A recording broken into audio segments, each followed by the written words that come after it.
You're listening to the Good Old Boys Fantasy Football Podcast. Now here's your hosts, Kevin, Derek, and Alex.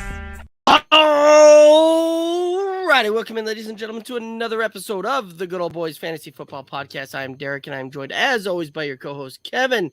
It is time for some Friday night fantasy football lights. How we doing?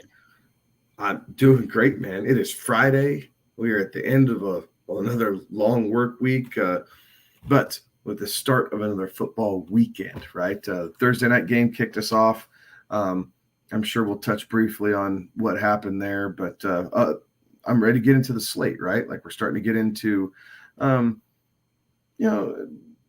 trends, right? We're starting to see what's happening. I think week 4 will shed a lot of light on this. We've had a lot of injuries creep up here from week 3 to week 4. So we're definitely navigating the depth that we have on our roster, but that's why we're here. Help everybody out, answer your roster questions, free agent questions, trade questions, toss them into the chat. We're going to help everybody out best we can and help everybody position themselves for the cash and trophies that are heading their way. Absolutely. And we've got a great show for you tonight. You can find us as always on the on the socials, Twitter, Instagram, Facebook, TikTok at Good Old Boys FF.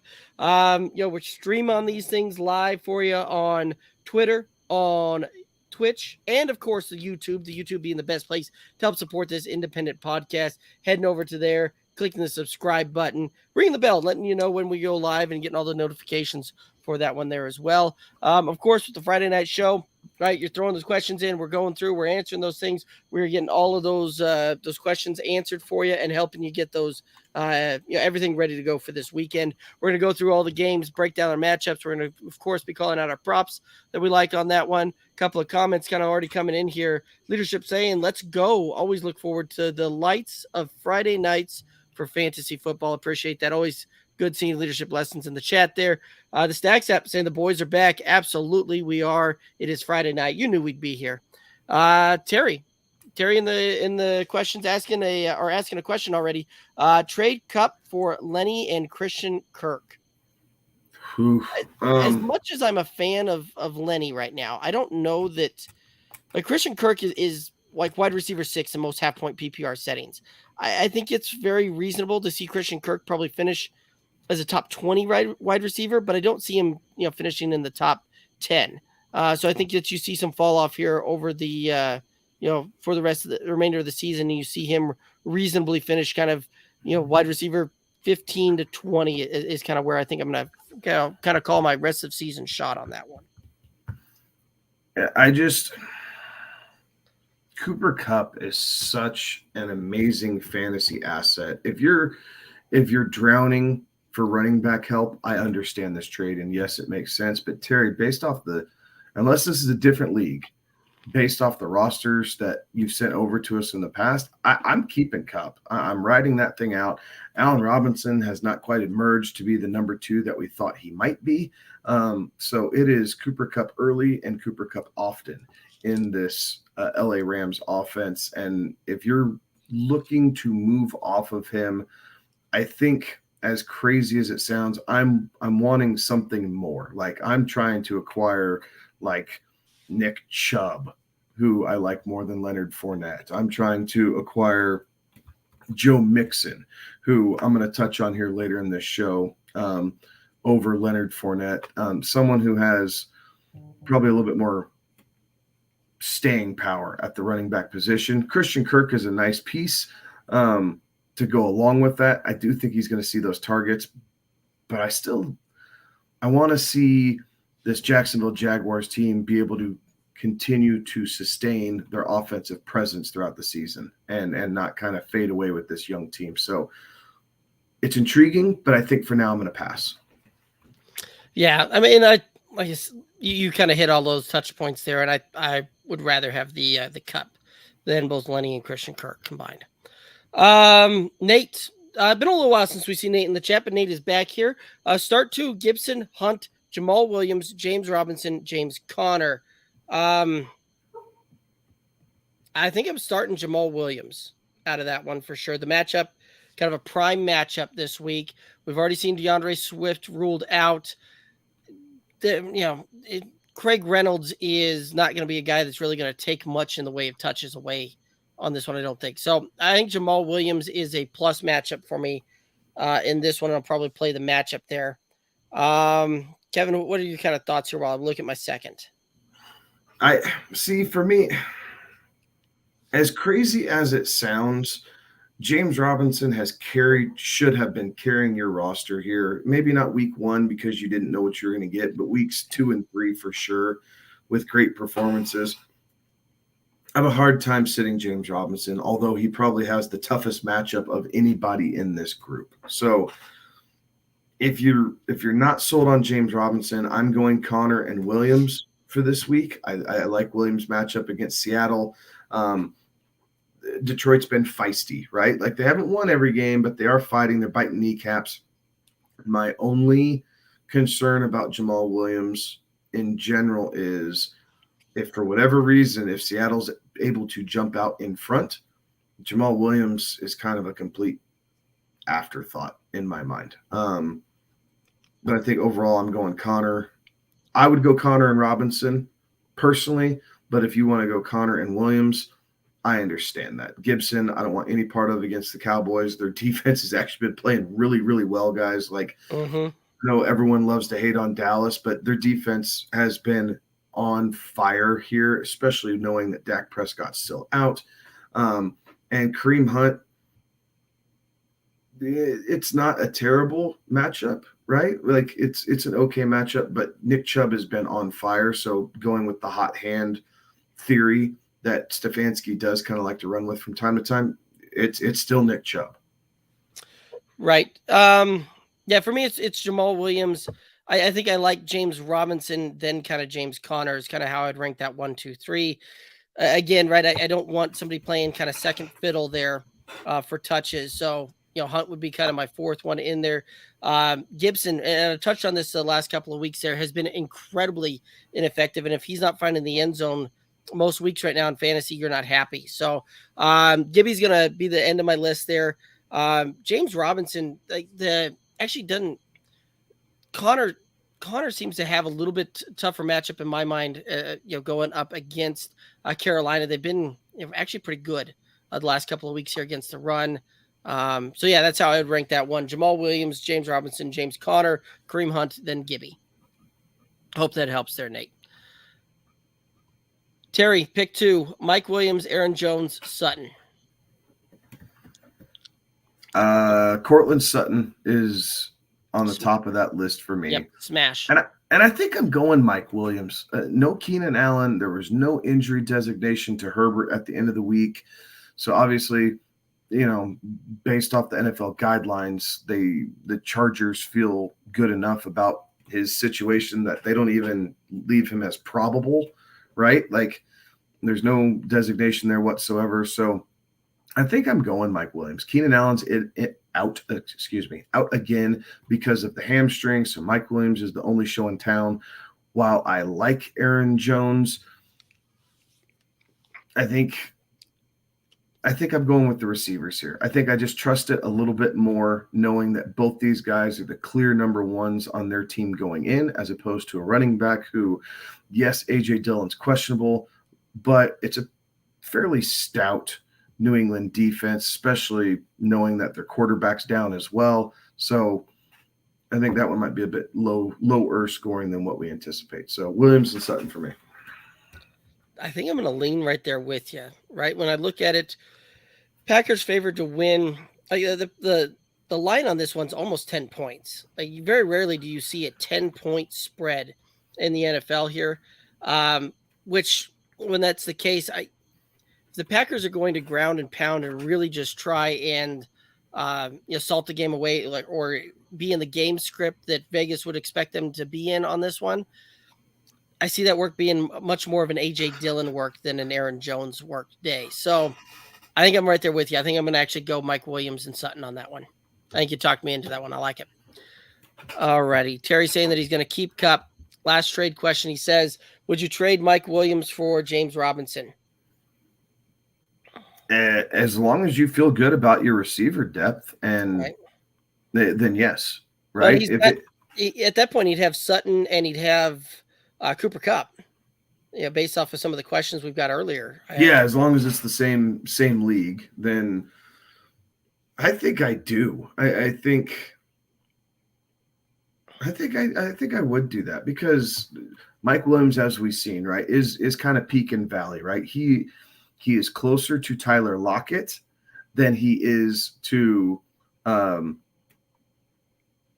Tyreek Hill as far as volume goes. One week it's up, and then the next week it's down. We saw him disappear at the end of last season after a crazy hot start that had him wide receiver 1 through like 7 or 8 weeks into the season. So I think I would go J-Rob, but I like lots of running back depth because they seem to get injured more easily because of the pounding that they take than wide receivers do. So I'm all about as long as I have kind of my bye week set up and I don't have to drop people I don't want to, I'm all about acquiring running back depth and rolling with my studs at wide receiver. Yeah, I'm kind of right there with you. So I'd probably do it as well. Thy joke's on you over there on Twitch saying who to start for flex, full PPR, Jeff Wilson Jr., Rashad Penny, Ramondre Stevenson. I think I'm going to take Rashad Penny for me on this one. It's definitely between Penny and Wilson for me. I like having a little bit of Monday night, excitement. I think Penny probably has the easiest matchup going up against Detroit. So let's call Penny's floor the safest out of the group. But I do think just with the way the 49ers run that offense, they like to run the ball. They're going to feature Jeff Wilson Jr. a ton, sprinkle in some Debo. They don't have to worry about Trey Lance sneaking away red zone targets or red zone carries, maybe Debo, but definitely not 2 of them. So I think Wilson's upside's higher. I think Penny's floor is probably safer. So depending on your matchup, what you think you need based off of your opponent, if you're just going for points because you feel like you're going to kind of smoke them this week, go Penny, you're good. If you're fighting for it a little bit, I think I'm going Jefferson, even though it's against the Rams. Or excuse me, Jeff Wilson Jr. Sorry. Right. Yeah, I mean, to be honest with you, the matchup, like Jeff Wilson Jr. certainly has the toughest matchup of the 3 of those things. The Rams have been pretty stout against the run. It's kind of a bad matchup there. You haven't seen Jeff Wilson be overly efficient in the red zone there. Not really. Anyway, there's some things that can point there. Ramondre Stevenson, the Packers have actually been pretty easy for opposing running backs to put points up against them. I kind of like that one. But I think Rashad Penny has the safest floor, and I think he actually has some upshot for you there too. Detroit has been just willing points to opposing running backs there. So for me, I'm going to go Rashad Penny. But I do like Kevin's thoughts on that one there as well. And certainly in a tougher matchup in the way San Francisco likely is going to have to play that due to game script. I think Jeff Wilson may actually have the best volume of any of these guys here for sure. So, all righty. Well, I'm not seeing any other questions at the moment here, which means that we're going to start hopping into some of these matchups here, and we're going to start rocking and rolling. Now, if you guys have questions, anything like that, throw them out in the chat. Let's talk. Let's get you guys answered, and let's get you guys some help here. We're going to go ahead and start off, though, with the overseas game happening in London in the AM. So, guys, make sure that you're taking a look at your lineups Saturday night and not wait until Sunday morning on some of those, because there's a good chance some of these guys may have kicked off before you even wake up. And depending upon where you're at, like some of our West Coast friends there, that game kicks off at 6:30 local time on that one. So let's go ahead, head over here to the Vikings and the Saints. The Vikings favored by 2.5, over under on this one, 43.5. Thoughts on this one here? I like the Vikings, and I like the under. I think with Jameis going out, I think that's really kind of why I'm leaning the under. And typically that's how these London games go. Whether it's jet lag, players get out of the routine. Yes, it's great for exposure. in excuse me, in the NFL, but typically for the game script, it's not overly great. So I think the Vikings find a way to win. I think it's going to be something, 24-17, something like that. I don't think we get to 24-20, which pushes us to the over. And hell, maybe it's 20-17. I mean, it could be something like that as well. So I think the Vikings do cover by the field goal with the Red Ryder BB gun under center for New Orleans, but Vikings probably want to win. Yes, I agree with you. I do think that the Vikings win. I think they cover on this one. The Saints, right, missing Jameson Williams, missing Mike Thomas there, I think is going to hurt them a little bit on that one. So I do think that the Vikings find a way to win cover. The one that kept sticking out in my head was kind of that 23-20, 20-17 type of score there. So I'm kind of right there in the same ballpark as you. So I could absolutely see this one come into play. I'm taking the under on this one. There was a prop out there that I really, really liked on this one as well. And that's Christian Kirk under 261.5. Wrong Kirk, bro. Christian Kirk doesn't play for either team. Wow, you're right. Kirk Cousins. Had that written wrong there. Whoopsie daisy. Have Kirk Cousins, my apologies out there, under the 261.5 passing yards in this one. For this game, I'm leaning more on the New Orleans side because we get a lot. I think we're going to see a lot of checkdowns from the Saints in this game. So I think Olave is going to suffer a little bit after having a really good week last week. I think Alvin Kamara is actually going to emerge for people here a little bit. So I'm taking Kamara over the 26.5 receiving yards. I like it. Question coming in here.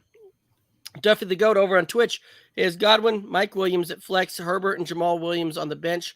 Who should I start? Godwin, last I saw, was still very questionable for this game. So I'm going to probably move him out. Jamal Williams, I think, has a very plus matchup. I'd probably be starting him. Which kind of then brings me. I think you're on the right track. I would differ only because I would go Herbert over Godwin, just because the Bears have nothing else, right?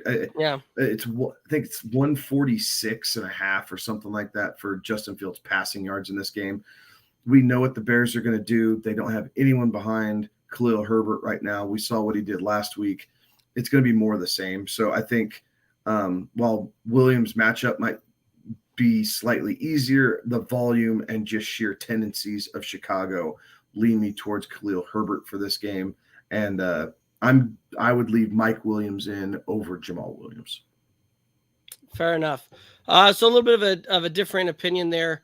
And actually looking at that, it does look like Khalil Herbert has the little bit easier matchup here when I start kind of diving into that one. So, and you might bring me around on that one. I do like the way that Detroit's been running that offense there. So we'll go with a split decision for you. Mike Williams is a smash yes for both of us. Kevin's saying Herbert. I'm saying Jamal Williams is your other flex there. You can kind of, decide which one of the opinions you liked better there and start that one. But I think you're actually in a great position either way, which one you go with. So, Huzma on YouTube, start Detroit or the Colts defense here.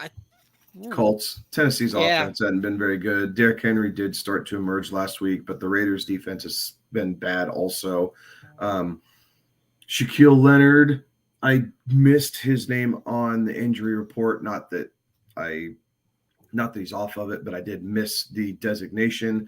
And definitely if he's playing, it's the Colts defense. But I do think this Detroit, and it has nothing to do. Detroit's defense has been a paper bag. I mean, people have been tearing through them all season long. I don't even know why I'm trying to debate about this. You're playing the Colts. Yes. Detroit's offense taking a big step forward. That defense, not so much. So Seattle, it wouldn't surprise me to look up and see Geno Smith having gone 23 out of 27 attempts and got 230 yards and dinked and dunked, and they put up they put up points in this one. So I could absolutely see this one being an oversight of things. And the Shaquille Leonard, last I saw earlier today, he was questionable heading into this game. First time all season that he hasn't carried an out designation heading into the Friday night reports here on this one. So there's a chance that we see Shaquille Leonard play in this one. And I'm right there with you. If he plays, it's a smash Colts on this one. And between these two options, still a smash Colts on this one for me. So very cool. Again, guys, you have any other questions, anything like that, throw them in the comments here. Let's chat them through. Let's talk about them. Heading over to our next matchup here. The Browns, the Falcons. Browns favored by a point, over under 47. What are your thoughts here? I'm taking Cleveland. I'm really kind of intrigued that this game is only a 1-point game. So I'm taking Cleveland to cover this game. I am going to take the over, though. I think there's going to be some points scored in this game. The Falcons' defense has been leaky, as is Cleveland's secondary, as we saw from Joe Flacco kind of tear them apart in that comeback win a couple weeks ago. So I like the Browns. I like the over. And the thing I really like about this game is Jacoby Brissett, over 211 and a half passing yards. I think this is a really home run prop for this game. Yeah, I would agree with you on that one. And this is one of those that this is a matchup where you actually have two teams that are both positive against the spread here, right? Cleveland 2-1 against the spread so far in the season. The Falcons 3-0 against the spread on this one. But this one being a razor thin 1-point spread, I'm going to go with the team that I think is going to have the better chance of actually getting it done. And I think that's going to be the Cleveland Browns. So I'm going to take the Browns on the cover on this one. The fact that Cleveland, I initially wanted to call for an under on this one, just because it being 47 points on this. I really thought that you might have seen like a 23-20, 20, even a 27, about a 23-20 type of matchup on this one. And Garrett's still kind of coming into this thing a little bit banged up there. Jadeveon Clowney, I don't believe is going to play. I think he's looking at an out on that one. So you've got that kind of front being a little bit banged up there. I could see this one getting to an over on both of these teams not really playing defense. And I'm going to pair my player prop right along with yours there, right? You called for Jacoby Brissett to have the over on the passing yards. I'm going to call for David Njoku, who actually called as my stream of the week on tight end earlier this week, to be over 37.5 receiving yards on that one. Really like both of those props and the matchups on this one. So yeah, I agree. Alrighty.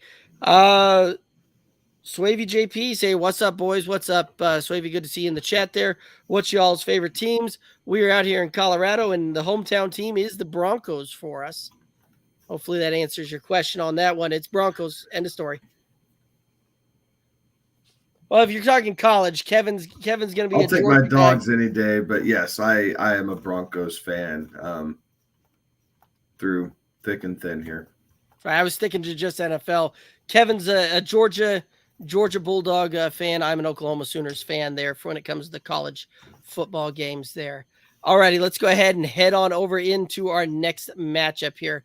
We've got the Commanders and the Cowboys. Cowboys favored by 3 in this one, over under 41.5. Thoughts on this one? Push, I think. I really like the 3-point spread, so I guess I'll go the over since we're not calling pushes here. But I like the Cowboys in this game. I think the Commanders have the Commanders have been pretty leaky on defense, and really with the same core group of guys from 2 years ago, right? Like the defense that finished, what was it, 3rd overall, and they were the number 1 fantasy pick last year as far as defenses goes, have kind of fallen by the wayside here a little bit. But I like the Cowboys. I'm going to take the over just by a hair.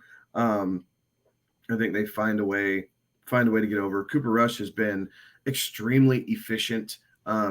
We've seen, CeeDee Lamb continue to see targets come his way in these last 2 starts. I think that trend continues. And the Cowboys defense has been lights out. So while I expect the Commanders to score more than the 8 points they scored last week against the Eagles, I don't know that it's by a whole heck of a lot. I think we do find a way for, oh man, I guess I'm thinking the Cowboys are winning bigger than by 3 then, huh? If I'm thinking they're not going to go over. So, yeah, the Cowboys cover. Yeah, I've got the Cowboys on the cover there as well. And I think you're going to see an under on this one. This is going to be a game that I'm not going to surprise me to be like a 21-17 type of matchup here. And I think I'll be actually a little surprised should we get to that point total from both teams when it's all said and done here. But I do like the Cowboys. I do like the under on this one. I do like Zeke on the under 56.5 rushing yards. That's kind of the line that he has flirted with the majority of the games, last week being a little bit of an exception there. So I do think that you're going to see Zeke be just under that 56.5 rushing yards. Yeah, I agree. Zeke and Pollard both, like, I'm sure fantasy owners are beyond frustrated, right? And this is, and it is frustrating. Zeke is, he's making more business decisions, I think is what I'm going to call it this year, right? Like, he's not necessarily dropping the pads and going through these, not necessarily arm tackles, but weak tackles. He's just kind of taking it and falling forward and fighting for the next down. I don't know if it's him trying to make sure that he stays healthy through the season or if this is just the new frame of Zeke. But without a touchdown, Zeke and Tony Pollard both are, damn near relegated to flex place, right? Like, you wanted Zeke to kind of be an RB2, thinking Pollard could sneak into the flex with all the receiving work that the Cowboys were hinting at for Tony Pollard, and it just hasn't come to fruition. Maybe that's because Dak Prescott has not been on the field, but at the moment, either Cowboys running back is a hard start, but you kind of drafted Zeke to the point where you have to start him. But I'm leaning more towards the flex. Hopefully you got James Robinson also, and you can kind of flip what you thought their roles would be. Absolutely. No, I really like that one. Let's go ahead and hand it back. Fine. Sorry. I'm taking CeeDee Lamb over 62.5. I like it. I like it a lot. Swavy JP saying, let's ride. He's riding with Wilson all season on fantasy. Man, I've got him in the home league, and I'm not going to lie. If I could flip him, I probably would. But he believes. Hashtag I believe, he's saying. I'm trying to help. Well, I'm not. I'm trying to help myself in a work league where I'm going to take on Russell Wilson, but I get Romeo Doubs, who I really like here going forward. So I'm going to try and take on Russell Wilson as a backup, only to acquire Romeo Doubs, who I think is going to start to shine here for Green Bay. Absolutely. Swavy JP saying that Michael Gallup returns too. Dylan asking over on Twitch, thoughts on Michael Gallup. Thoughts on Michael Gallup. I want to see what he looks like coming out here as well. We typically see players coming off that ACL start off a little bit slow, getting back into this thing, right? Like, this is one of those two that's, he wasn't really running full speed, anything like that, even in training camp. So this is going to take a little bit of time, I think, to see him kind of put back on the, that football body and get kind of back into that football shape there a little bit.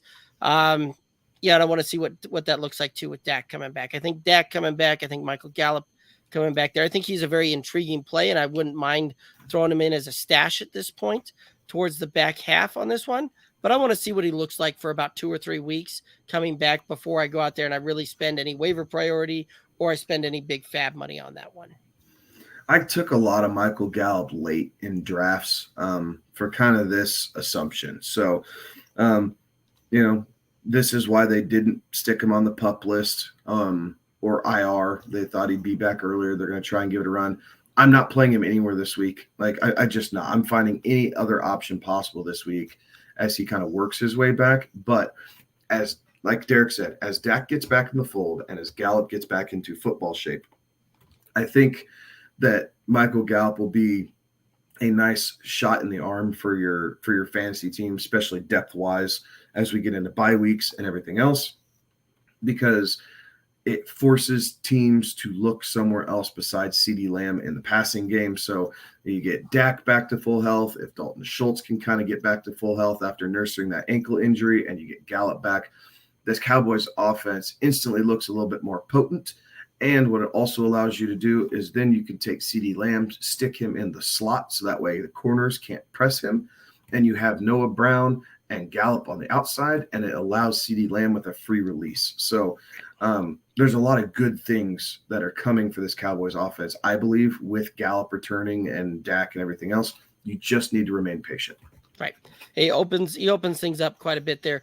Plus, when you typically see Gallup run, he runs on the outside. That's where he goes all the time on that one. Very rarely do you ever see him move into a slot type of position there. And Michael Gallup is a big play, big threat, deep shot kind of guy and can play the contested catch. And Dak is not afraid to throw the ball down the field at him. I like it. I just am wanting to wait a couple of weeks before I'm going to stick him in my lineup here. JP or Swavy JP saying, imagine drafting Zeke in fantasy this year. Yeah, we told everybody that Zeke was going to be a touchdown dependent type of back this year.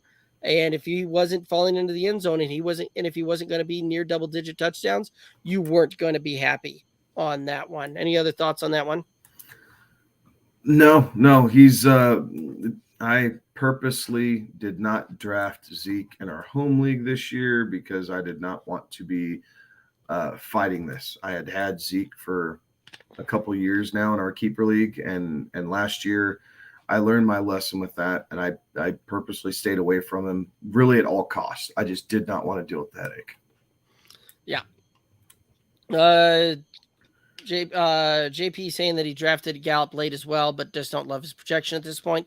Those will update as he performs. Yeah. Like that's just him coming back and everything else. And don't get caught up in those. That'll all fix itself as he continues to play. Right. It's more often than not, those projections are nothing more than a math equation, and as you change a variable or two in it, it can sway it pretty drastically. So, already. Time for some Monkey Knife Fight. You can head on over to Monkey Knife Fight, and if you use the promo code GOBFF, you can play along here with the boys. And when you use that promo code GOBFF on monkeyknifefight.com or in the Monkey Knife Fight app, you'll get a 100% deposit match up to $100 for new users over there. Kevin, we're going to play some rapid fire here. You got to pick one or the other. We've got a passing yards versus rushing yards matchup here for the early slated games. Josh Allen, Justin Herbert. Who you taking? I'm actually going to take Justin Herbert. Is it the plus 14.5 bonus yards that he gets? Yes, that's what does it for me, right? So 14.5, that basically covers 2 touchdowns, right? And then some. So I think that is enough of a gap to make Justin Herbert worthwhile, since the injury designation was dropped this week and the Chargers look to regain their form after an embarrassing loss last week to the Jaguars. Fair enough. I'm going to like Josh Allen in this one, right? And just straight up passing yards. I think that you're going to potentially see a bit of a shootout out there in Baltimore. I do like Josh Allen to be close to around 300 yards this week. I think you could see Justin Herbert closer to that, like 270, 275 type of deal there. So I think this one's going to be incredibly close, but I do think that Josh Allen edges that one out there. So I'm going to take Josh Allen. On the rushing yards, you got Jonathan Taylor, Derrick Henry. They're facing off against each other. Derrick Henry gets a 1.5 yard bonus on this one. Which way you leaning? I'm taking Henry. The Colts I trust, as crazy as it sounds, I trust Matt Ryan more than I trust Ryan Tannehill. Mainly it's because Matt Ryan has Michael Pittman. And while both teams like to run the ball, I think that Tennessee typically does a better job staying with the run no matter what. I don't expect either team to run away with the lead in that game, no pun intended. So I'm going to take Derrick Henry this week. I like it. As much as I want to take Jonathan Taylor, I'm going to be right there with you. I'm going to take the Derrick Henry side on this one. I'm going to take the player that gets a little bump, little bonus on that one. And yeah, I do think that you're going to see Derrick Henry. We saw him kind of get going last week. I think that continues and that trend goes this week.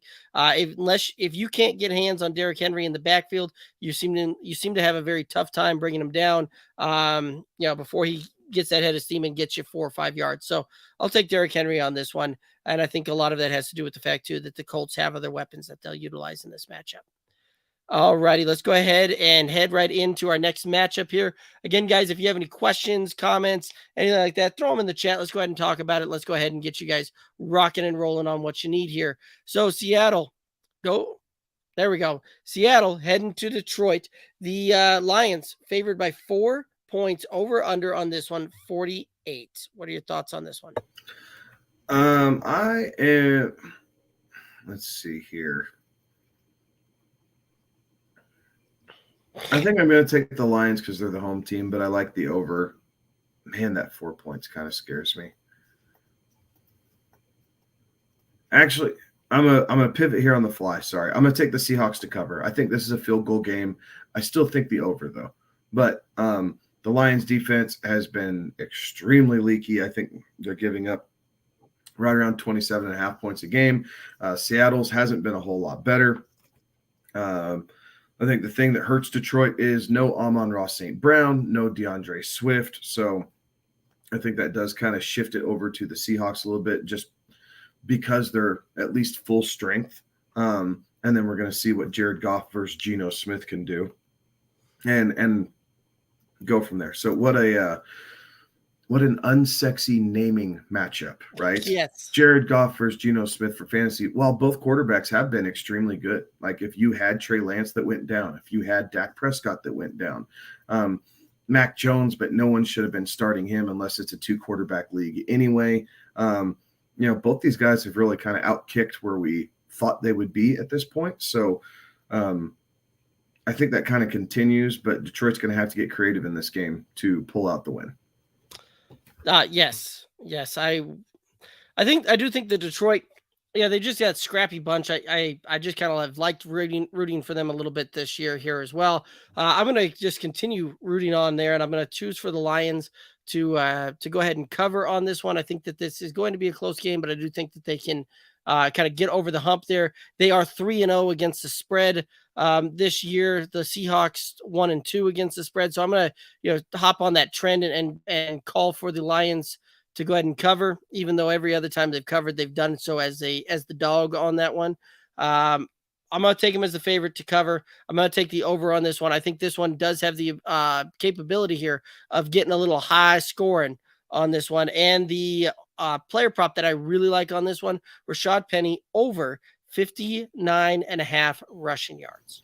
I like that because I happen to have Rashad Penny in a lot of leagues that I had either Swift or Monty in, both of whom are down this week. So I like that. I hope it works out.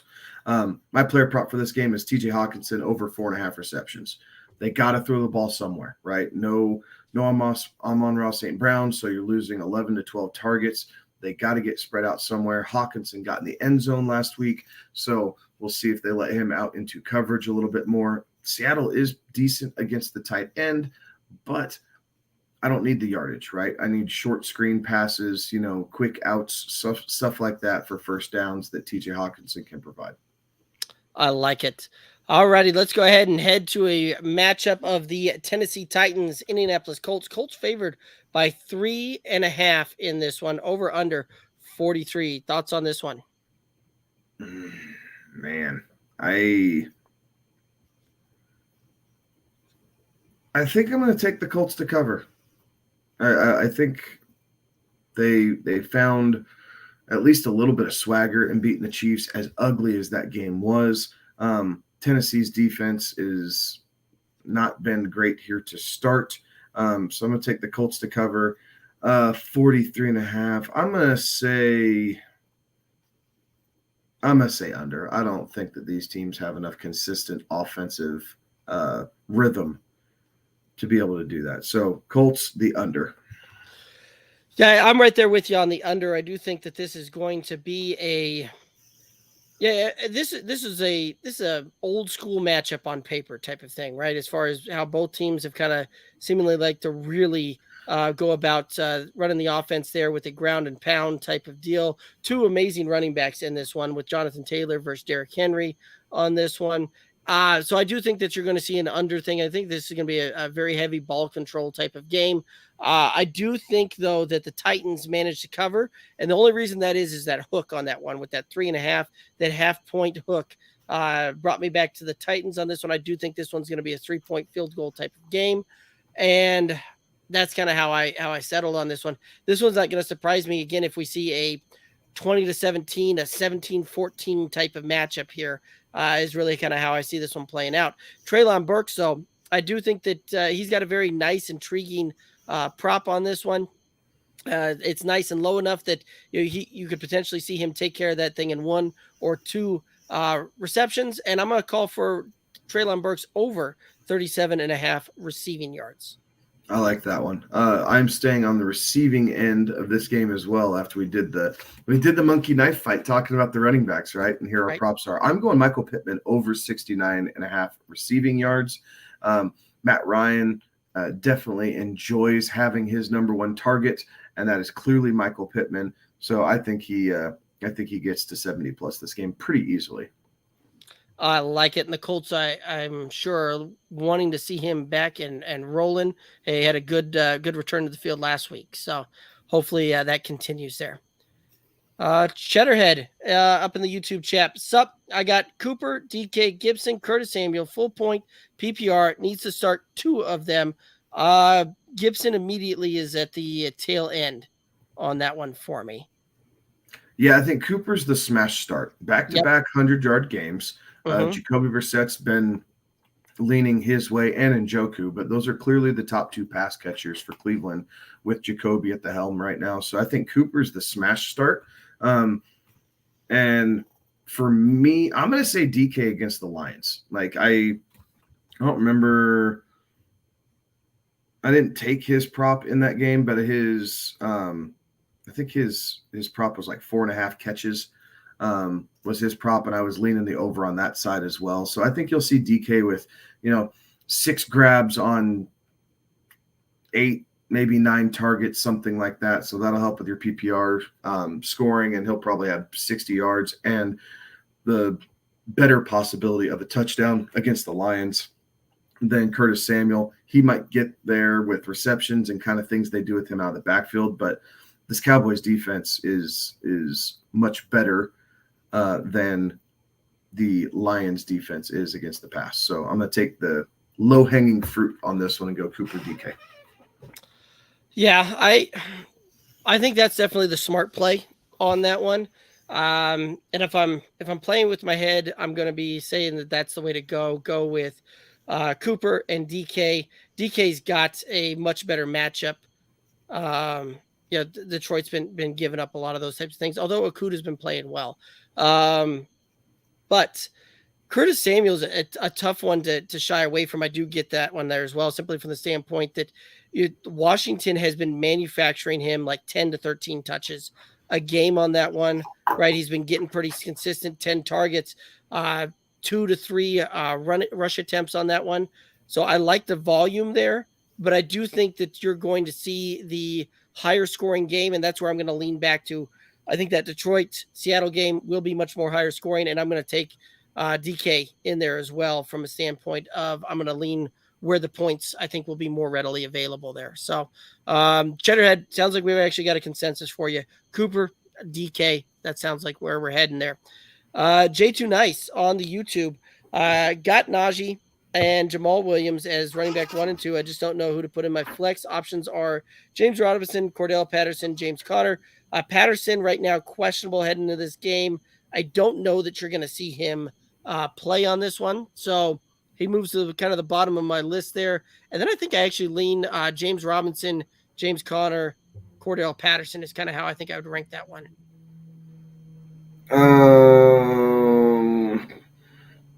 I agree with the initial assessment. Guys with, especially running backs with injury designations, it's just too easy for them to, get hit, twist it the wrong way, and then they're down and out. So Patterson is definitely out. I think I'm leaning Robinson as well. The horse that's got you there. Robinson's been really good the last couple of weeks. The Arizona offense has been shaky at best at times. So I think I'm leaning Robinson. He's been seeing the clear number one work as far as that team goes. Tough matchup against Philadelphia, but the revenge narrative of Peterson heading back to Philadelphia, I think he finds a way to get Robinson a lot of touches. I think so too, right? And Robinson's been fantastic for you down in the red zone, highly efficient there, and actually probably has the best matchup of all of these guys here heading into that one as well. So, alrighty. So consensus on that one, James Robinson. Blake saying over on YouTube, saying I'm back. The real question, since Swift is gone, picked up Williams, and I think he's going to blow up in week 4. I would agree with you. I think that my kind of call here is I see Jamal Williams as actually a pretty easy RB1 this week for fantasy. I see him as a top 12 running back when it's all said and done. When the points are scored and settled, that's where I'm going to lean. Yeah, I don't know that Williams' role changes dramatically with Swift out, but Williams' role to this point has been good enough to be sitting inside the top 12. So I think that continues. So I like Williams this week. I don't know that I'm confident enough to say blow up, but I think that he has been extremely efficient and serviceable, and I believe that completely continues, especially with the lack of options in the passing game for Detroit. Absolutely. Guys, again, appreciate all the questions out there. Keep throwing them out there. We'll keep chatting about them, keep helping y'all out with these ones here as well. I see one coming in. I'm just waiting for it to be able to pull up here on the screen here. Well, it looks like there we go. All right. Blake saying, what's going on with DJ Moore? Ben McAdoo. That's what I'm going to blame that one on. Ben McAdoo's what's going on with DJ Moore. Yeah. This is bigger than DJ Moore, unfortunately, right? And it's even bigger than Baker, and blaming Baker is kind of low-hanging fruit that I think a lot of people gravitate towards. But McAdoo's not using McCaffrey right. He's not using DJ Moore right. Like, he has Terrence Marshall, who's not even suiting up. Like, Robbie Anderson sees 3 targets a game, and they're all deep shots. So if they don't hit, they don't mean a thing. Like, McAdoo just has no clue of what he's doing here. And I can't believe, if your job is on the line, right? If you're feeling the hot seat there in Carolina, which I believe, and now I can't even remember his stinking name.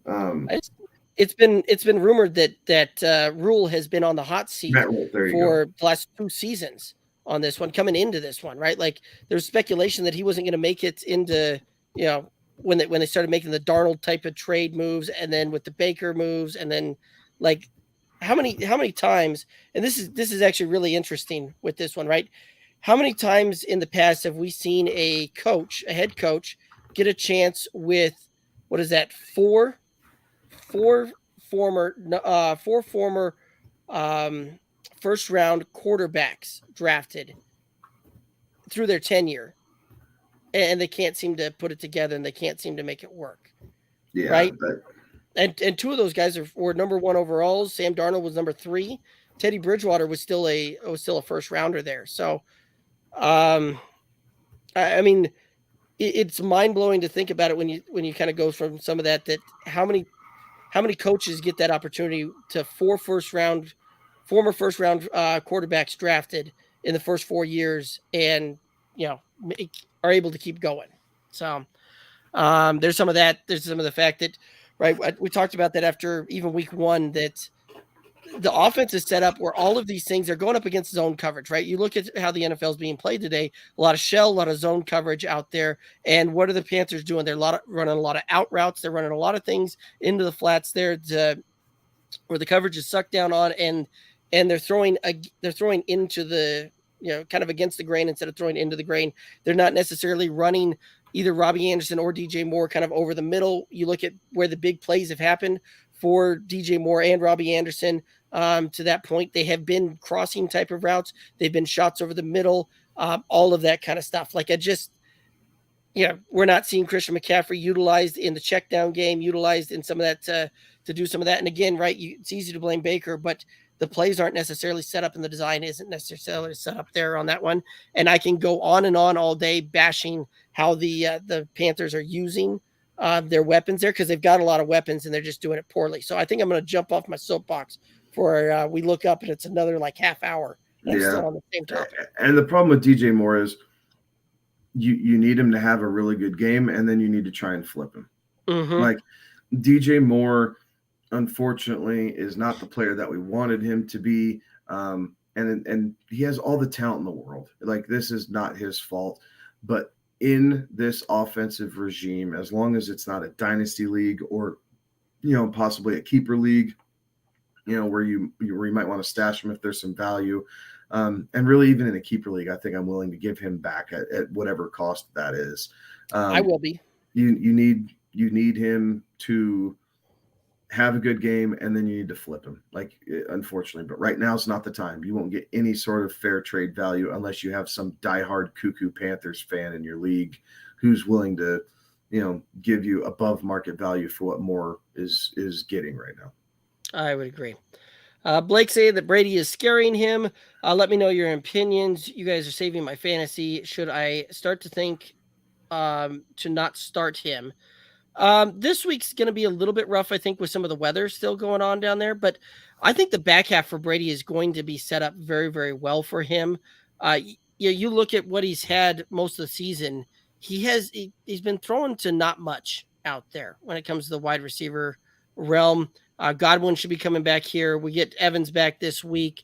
And I think that the weapons start to come around there a little bit, and you start seeing them do some bigger things here a little bit. So I'm not necessarily that worried about him.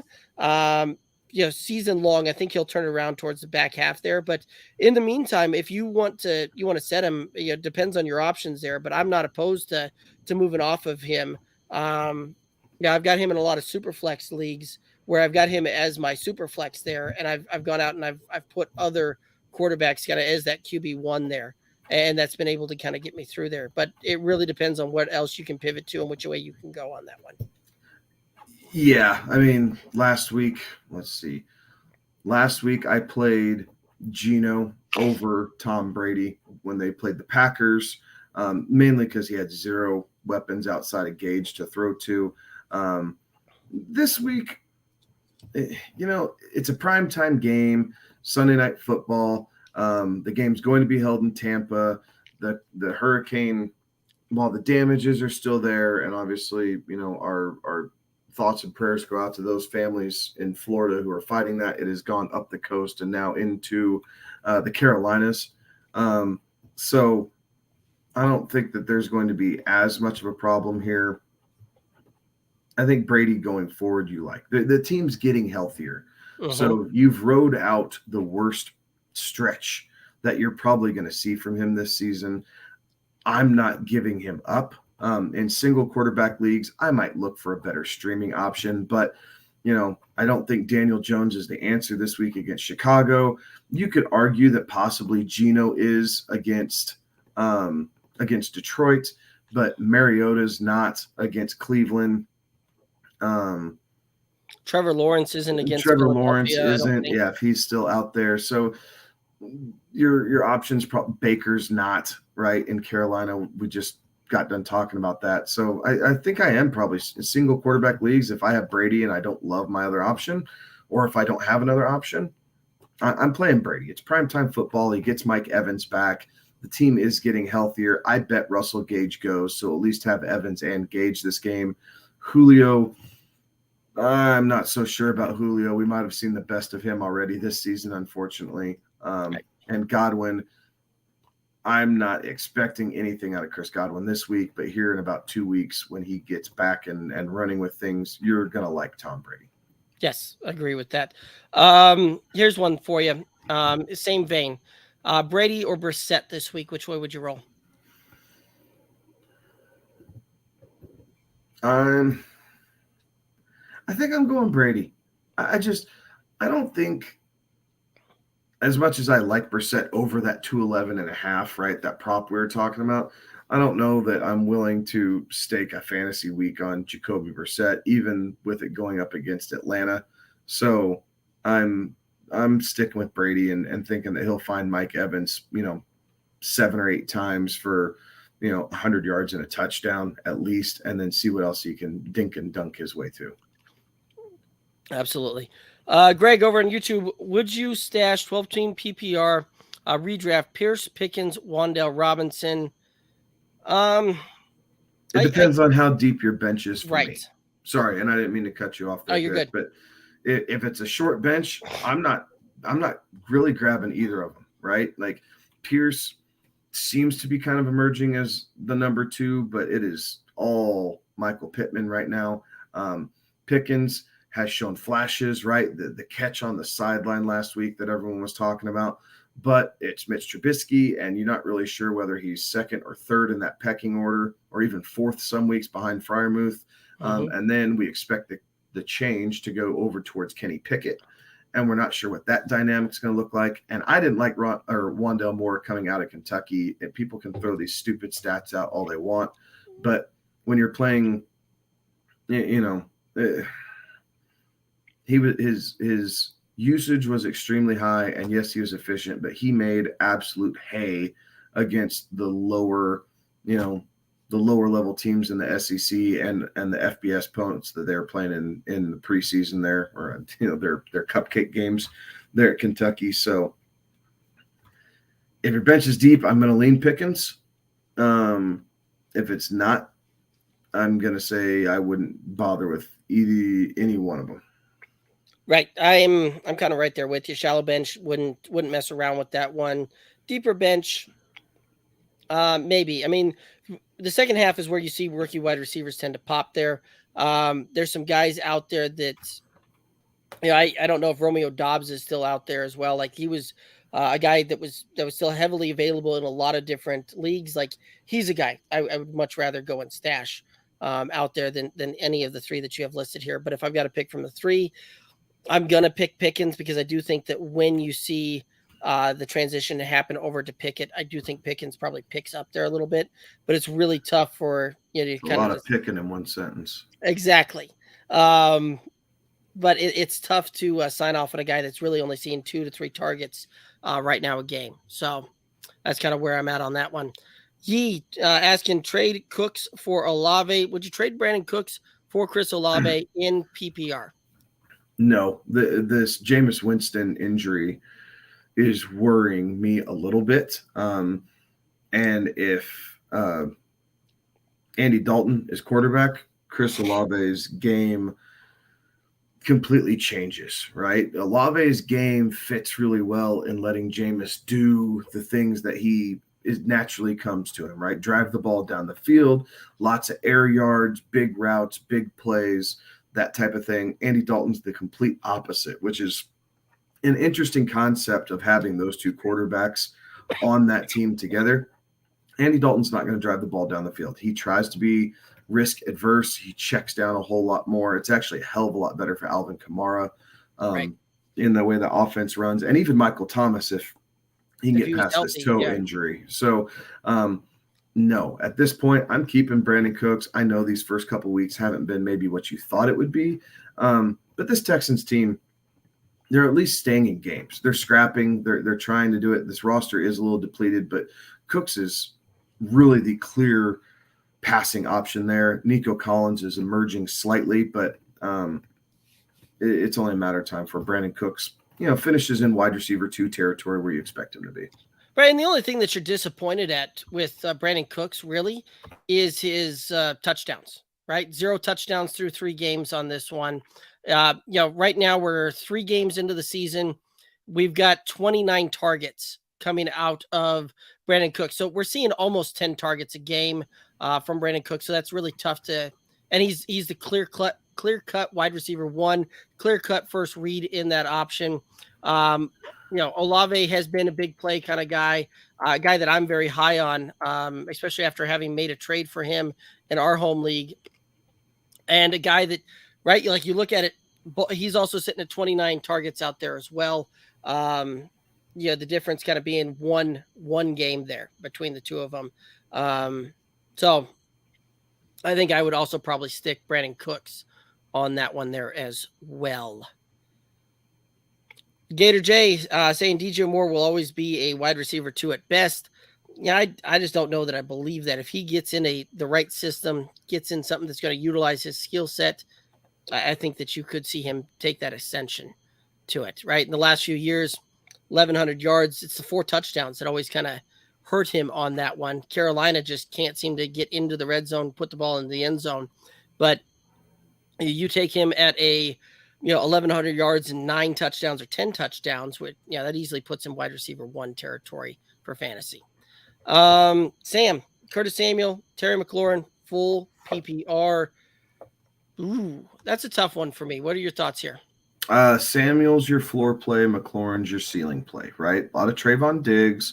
Does a good job, but takes a lot of chances. So it is possible McLaurin's able to beat him on one and get the big chunk player or go deep if you go there. But if you're just knowing you need guaranteed points this week, I think Curtis Samuel's probably the better floor play, knowing how his route concepts are typically shorter, does a little bit out of the backfield running the ball for the Commanders. So depending on how your construct is this week and what you're needing, I'm probably going to lean McLaurin just because you drafted him.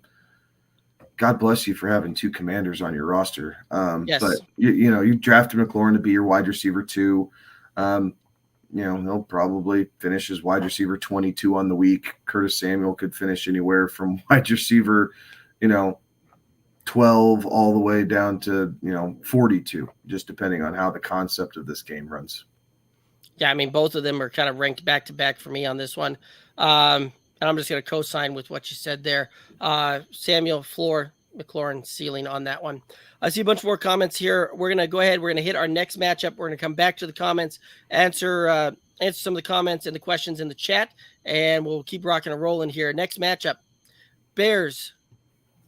The Bears and the Giants facing off. Giants favored by 3, over/under on this one, 39. What are your thoughts here?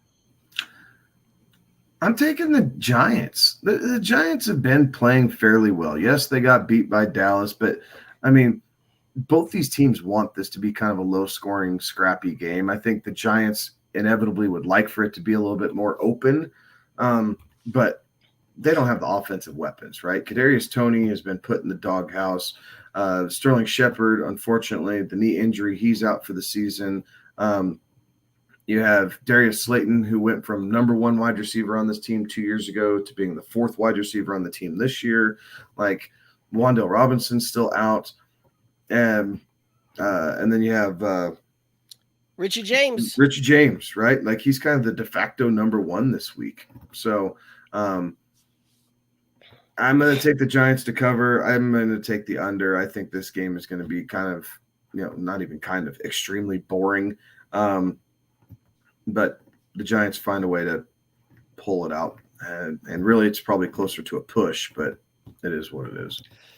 Yeah, I see this one being about a field goal game. I'm going to take the over, and it feels dirty to do that. But, I could absolutely see this one being like this one feels like a 21-18 type of game. So it feels like a push type of thing on that one. But I do think that, the Bears have managed to put up right around 20 points each week. Doesn't seem to, overly matter who they play, things like that, the weather, some of that kind of stuff. So I think that you're going to find them to manage to get to a point where they're going to be hanging right around 20 points. I think the Giants are going to be hanging right around 20 points. I think the Giants end up winning this thing by a field goal.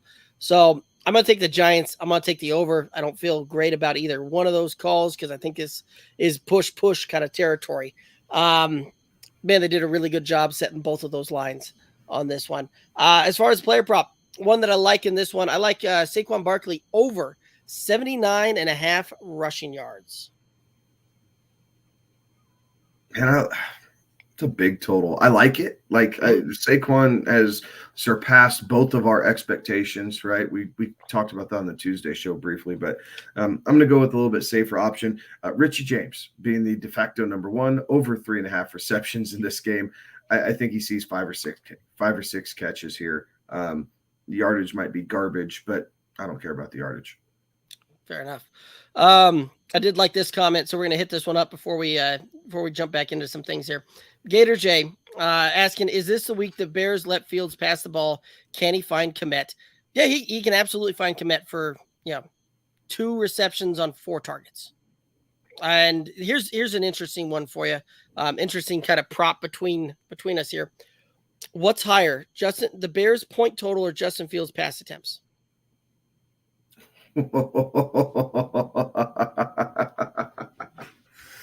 Oh man, no, that's fair. I'm going to take Justin Fields pass attempts barely, only because I think the Giants are going to be leading, and eventually they're going to have to break stride here a little bit. So, I know Kmet's been a huge disappointment for Derek. And really both of us, but Derek was really high on Kmet, thinking he'd see over 100 targets this year. Good Lord, we might be in week 8 before Fields has over 100 pass attempts. It feels like, right? Like he can't find Mooney, he can't find Kmet. It's been really, really ugly for this Bears offense. So, unfortunately, if you have Kmet on your team, you need to dump him and pick up one of any other streaming options here at the moment. Like I'd rather have Will Dissly from Seattle over Cole Kmet right now. Like that tells you a lot, just with that one statement. So, unfortunately, I think the prop on Kmet's like 25.5 or 26.5 receiving yards. I'm taking the under.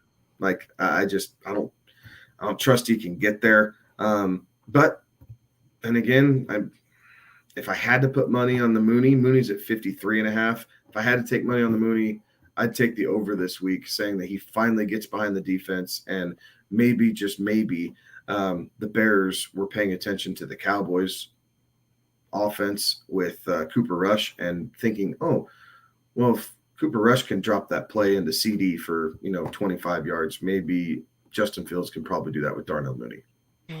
I'm gonna take the Bears point total over Justin Fields pass attempts on the number there, right? Like that's so. I get you. Bad. I get you, but I really do think that that's going to be the case. That was one of those that I actually got into a conversation on Twitter with somebody about that one, where we got talking back and forth, and I said that the Bears last week would have more points than Justin Fields had pass attempts, and lo and behold, I was right. And I think that holds true here again, because I do think that you're going to see the Bears manage to get to right around 20 points. I think you're going to see Justin Fields throw the ball somewhere, 16, 17, maybe 18 times. Like, that we might see a Justin Fields really, really let the ball go for 18 pass attempts on this one. I hope I'm wrong, and I hope that we start seeing the Bears find a way to utilize Justin Fields and kind of unlock his potential there a little bit, because him, that's offense that they're running where they just run the ball. Justin Fields tries to run some option stuff, and then we throw some pass attempts to the tune of 15 to 17 pass attempts a week. Isn't getting the job done, and it's not going to get the job done. Makes it tough for that defense to try and do anything there as well. If this keeps up, and again, the low-hanging fruit narrative is Justin Fields is a bust. But is it more that Justin Fields wasn't ready for the NFL game, or the Chicago Bears coaching staff absolutely has no idea how to develop a young quarterback? And we saw a coaching change there as well, right? So you now got the narrative that he's on his third offensive system in 3 years, right? Because he went from Ohio State's offensive philosophy to Matt Nagy's offensive philosophy to now this regime's changed. And it's really tough when you have rookie quarterbacks coming in, trying to learn the game, trying to learn the speed of the game, and have to adjust to a new scheme, new play calling, all of that every year. And I think that's a lot of why we see so many of these young rookies struggle so much, is the fact that we don't necessarily see some of the collaborative things. We don't necessarily see some of these coaches and these play calling put these guys into positions to win and adjust their scheme and adjust their plan to the talent that they have on the field, and they try and draft somebody that they think is going to fit their system more so than adjust their system to do that, right? Like we saw that here in Denver when the Broncos went out and drafted Tebow, right? Like we all know my thoughts on Tim Tebow, and yet the Broncos managed to win, and they managed to make him look like a viable starting quarterback there. And it had nothing to do with the fact that Tim Tebow was making great plays. It was the fact that they changed their offensive philosophy to fit what the player could do. And they put him in a position to win, in a position to succeed. And I don't think that that's what we see happen a lot here these days. Anyway, that's a different soapbox and a different topic that I could get on there we could spend a lot more time there. Any other thoughts on that one? No. Okay. Terrence Evans over on YouTube. Should I start the Broncos defense this week or pick up a streamer such as the Vikings, the Cards, the Bears, or the Lions? I don't mind the Broncos defense this week. I get it. The Raiders, they're doing some good things there, but the Broncos have been playing really tough as a defensive unit, and I'd stick behind them on this one. Vikings, Saints, I could see that one. Saints being a little bit banged up there. Cardinals, I don't know that I necessarily want on that one. Same thing with the Bears. I don't want that matchup there. And the Lions, I think that's going to be a higher scoring game. So I'm going to pass on that. And I'm going to tell you that I'm riding with the Broncos. I wouldn't be mad at you if you went with the Vikings though in that one.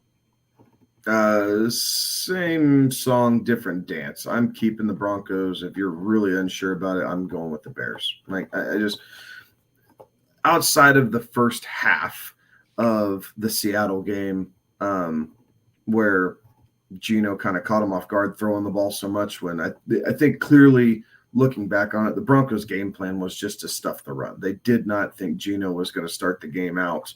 What was it, Derek? 17 of 18, something, right. Something like that. So I think they had a bad game script and tried to recover in the second half and then fumbled the ball twice on the 2-yard line and lost the damn game. So I'm running with the Broncos defense. Derek Carr hasn't, and that's not true. This isn't a Derek Carr thing, but this is more of a, Surtain's going to be on Devontae Adams.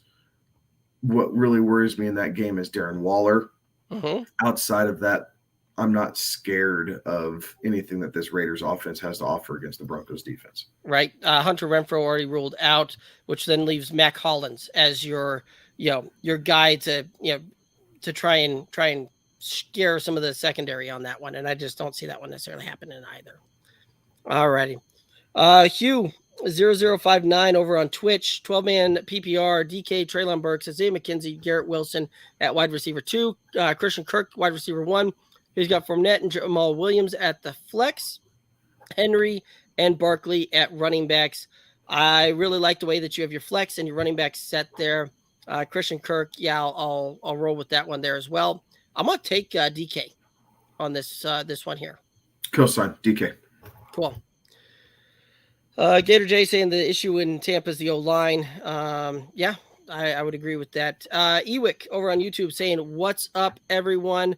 Alrighty, we're going to go ahead and hit up the next matchup. We'll come back. We're going to hit up some more of the questions and comments over here in the chat. We got Jaguars, Eagles. Eagles favored by 6.5, over under 45.5. What's your thoughts on this one? I'm taking Philly until I'm proved wrong here. Right? This team seems to be on a roll.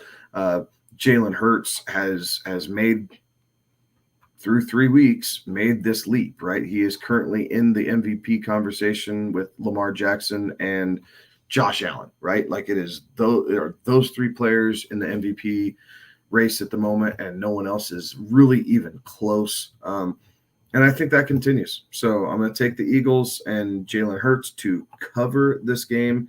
I'm going to take the over, though. Like, I think Jacksonville finds a way to be a little bit more disruptive on offense than what we've seen the last couple of weeks with Eagles opponents. So I'm going to take the over. I think it's going to be kind of a fun game here. But Jalen Hurts and company find a way to win this by a touchdown. I will absolutely agree with you on the over. I think that this one's going to be a fun matchup where you see a lot of kind of offense kind of going back and forth. That Philadelphia front 7 on the defensive side of the ball is a little scary and has been doing some amazing things there. But I do think that Jacksonville is able to do enough and put up enough points in this game to be able to cover the 6.5. Not going to surprise me if this is a 4 to 5 point game is really kind of where I see this one rounding out there. Yeah, I think this one's going to be about a 27 to 22 type of victory in favor of the Eagles. So I think the Eagles win. I do think the Jags cover. I think the over is going to happen here. And I do like Travis Etienne on the over 16.5 receiving yards in this matchup. Yeah, for this one, I'm going Miles Sanders under 63.5 rushing yards.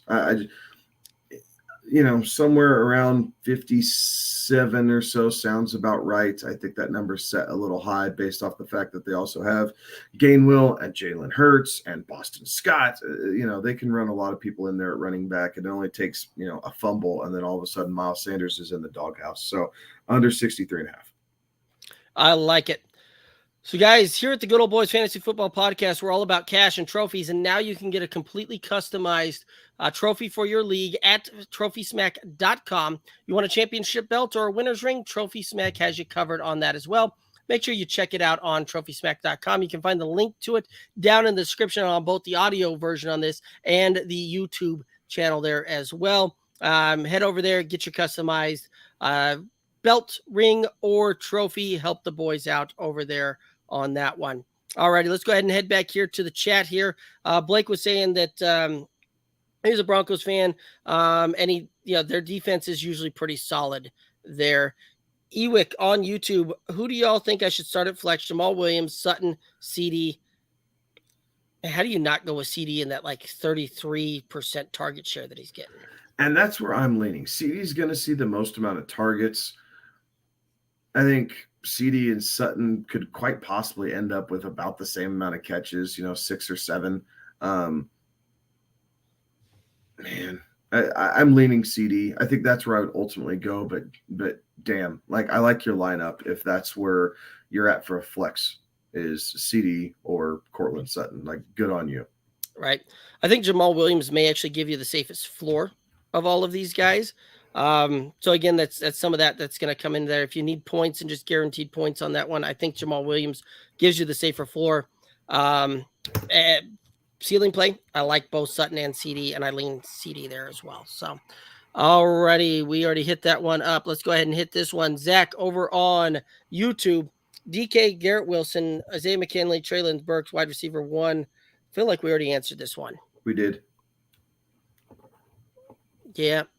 Yep, we did. Just in a slightly different order, it looks like, but yeah. Yeah, and we both said DK, and it was a smash DK for that one. So, all righty, let's go ahead and head over here into the next matchup. Again, guys, if you have any questions out there, comments, anything like that, make sure you're throwing them out here. Let's go ahead and help you guys get ready to rock and roll and win your fantasy matchups here. Jets taking on the Steelers. Steelers favored by 3.5, over under 41.5 in this game. What are your thoughts?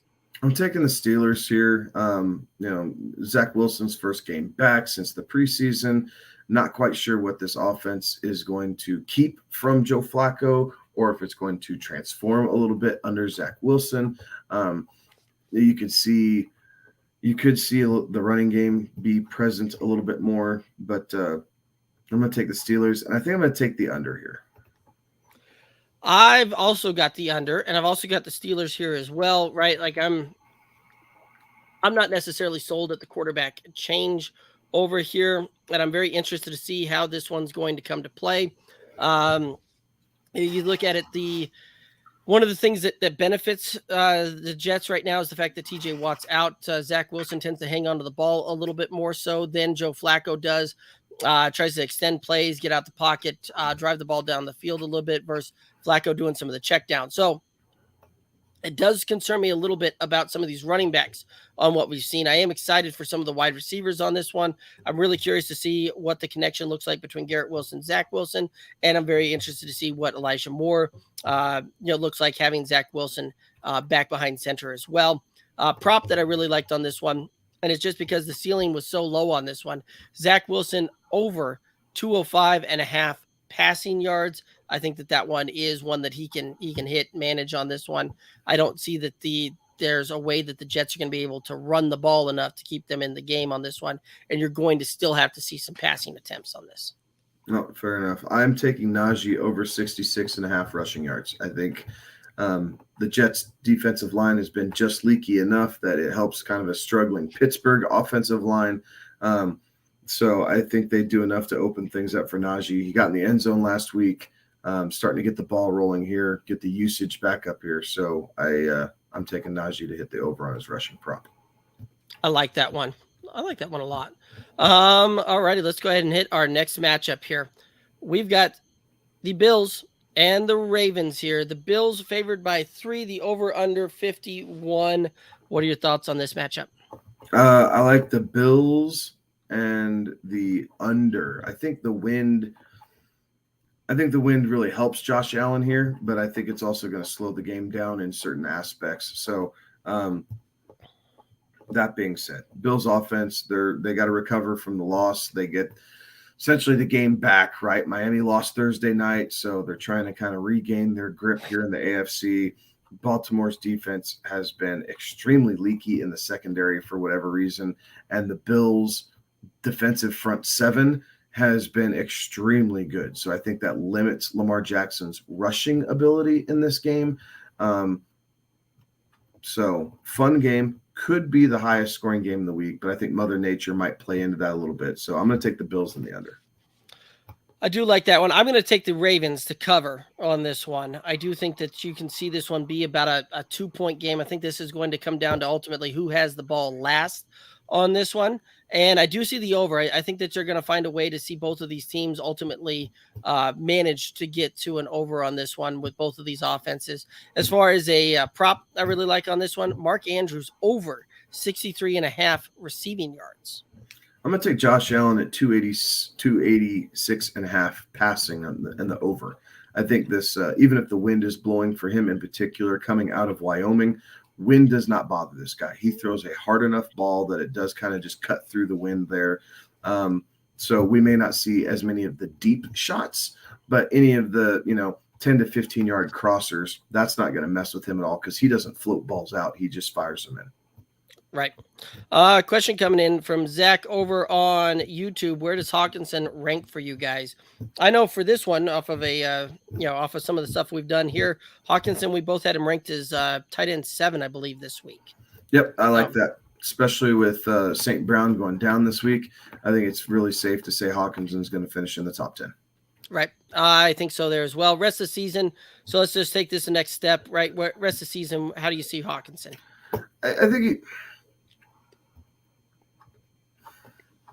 I think Hawkinson, as the Detroit Lions offensive line continues to get healthy, and we talked about this a little bit last week, right? I think Hawkinson's numbers do improve. The from tight end 9 through 15 are also interchangeable, right? And we have all these fun streaming options.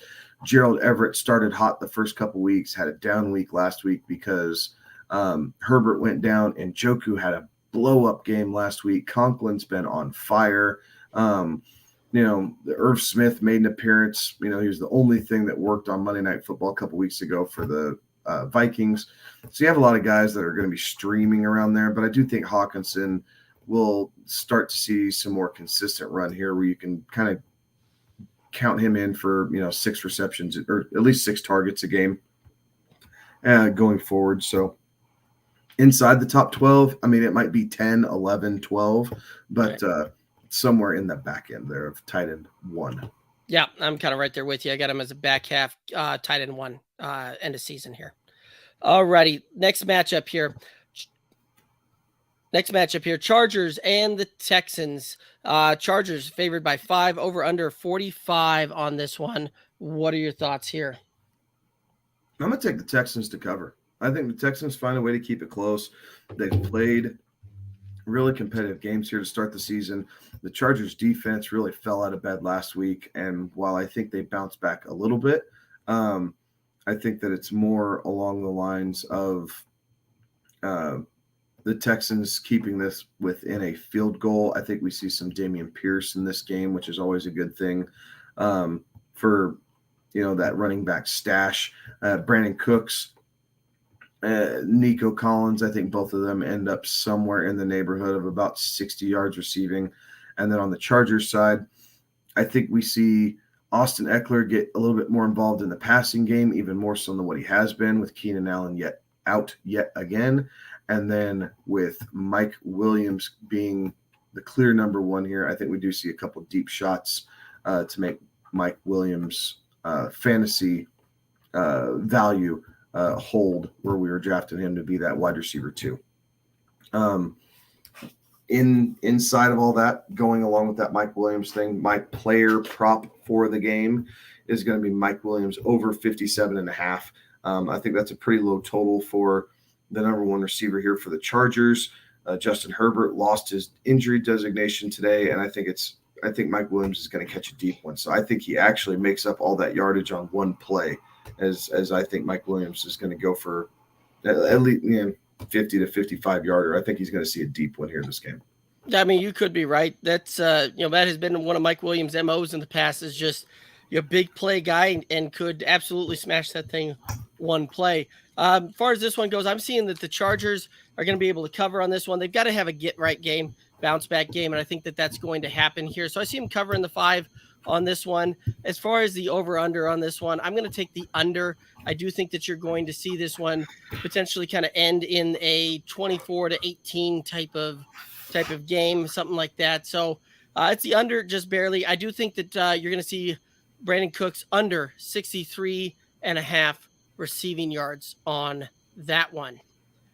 All right, let's go ahead and head on back over to Monkey Knife Fight. We got some more rapid fire to play here. Over on Monkey Knife Fight, you can play along with us. Use the promo code GOBFF. Get 100% deposit match up to $100 for new depositors and players over there. So rapid fire, passing yards. You got to pick one. Derek Carr, Kyler Murray. Kyler Murray gets a 5.5 yard bonus on this one. Who you picking?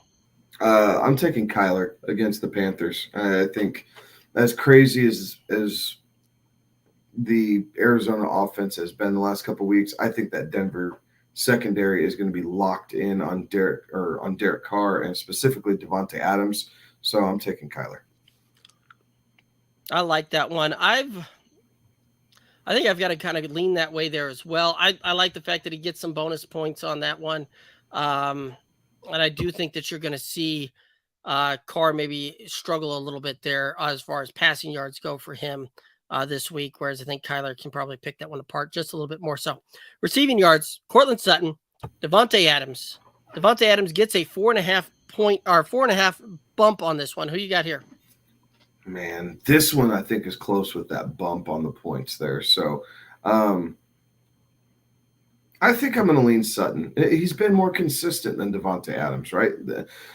Adams, to no fault of his own, based off of what I'm seeing, has kind of disappeared at times. Obviously, Matt Collins had the monster game last week.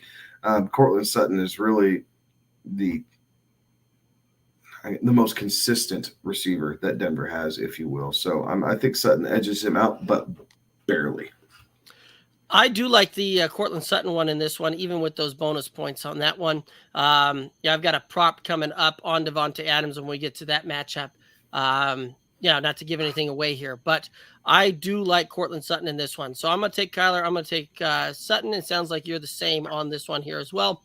So guys, again, remember you can play again with us over on Monkey Knife Fight, monkeyknifefight.com. Use the promo code GOBFF when signing up for new depositors. You can get up to, or you can get a 100% deposit match up to $100 by doing that. Go ahead and head over there, challenge the boys, have some fun with us. Let's see how we can do on some rapid fire over there.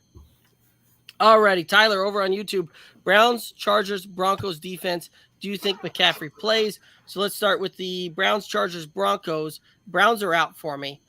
Chargers, I could see you playing that one there. I'm a little disappointed after their performance last week, but I think I actually probably lean the Broncos. That's probably where I'm going to go this week. I'm going Broncos as well. They've done a good job turning the ball over here the last couple of weeks. I think they find a way to at least get one here in this game against the Raiders. Chargers, I would have taken had they not absolutely crapped the bed in week 3. So I am a little weary of that now that they go on the road to Houston. Not that Houston's a juggernaut offensively. We just covered that game. But I think the Broncos defense and special teams for fantasy purposes will end up scoring you a point or two more. Yep, I like it. Do you think McCaffrey plays? Yeah, I can't tell you he's going to finish, though. Oh, that's good. Well, I mean, okay. McCaffrey has done his best to work his way back from nicks and bumps and bruises and injuries over the last 2 seasons. And the game he comes back is the game he does more damage. Like, if you're Carolina, what you should do is you should sit McCaffrey this game. You should absolutely sit him and then make sure he's 100% because he means more to your team going forward than just this 1 week. You're not going to make the playoffs if you're Carolina anyway. We're 3 weeks in, and that can already be determined. Like, Carolina is not making the playoffs, so why are you forcing McCaffrey into the game? Like, if he's hurt, you want him for the long haul, so that way you can at least feel like you're getting your money's worth out of him. And if he's on IR, you're not getting that. So, yes, I do think he plays. No, I'm not convinced that he finishes this game. I think that he plays as well, and I'm just hoping that that organization has kind of learned their lesson a little bit over the last 3 years there, that when he's coming in a little bit like that they change some things around and they manage the game differently for him to do that one. But I do think that he plays, and I'm just hopeful that the organization does something different than we've seen them do in the past. Sotober 24 over on YouTube. Drop Higbee for Njoku. Would you drop Tyler Higbee, David Njoku? Man, Higbee's been seeing a ton of targets too. That one's tight. For this week, yes. For season long, I think I have Higbee by a hair, but I'm not going to argue with anybody who wants to do that. Like, David Njoku is clearly going to be a piece of this offense. There's a reason that they let go of Hooper after they signed him to a pretty big contract 2 years ago, and then didn't really pan out. Njoku asked to be traded. They said no. They're kind of putting their money where their mouth is here in Cleveland. So, yeah, I'm going to lean Njoku. I think there's a little bit more consistency there. You'll see a couple big games out of Higbee where you're going to say, damn, I wish I had that. He also says that he has Schultz on the bench. I just saw that one come in. Change that for you? Yeah, if you have Schultz to back it up, then yeah, you're playing Njoku. I mean, I would. I think you get more consistency out of that. So if Schultz goes down again or bye weeks, that type of thing, I think I'd rather have Njoku by a hair, but I'm not going to argue with anybody either way of this. Right. I mean, this week, David Njoku has the matchups against, as far as tight ends go. And that's where I really like his matchup. That's why I designated him kind of the stream of the week on this one, which is crazy that he's still on waiver wires in most leagues out there. I think what you saw emerge last week, he is going to be that wide receiver or that second receiving options for the Browns there. While Higbee has shown some things, and they've definitely shown a propensity to want to use him, I don't know that necessarily is going to carry, over and on as the season continues. So yeah, I would go and definitely start on Njoku this week. And if it takes dropping Higbee to do that, I'm okay doing that.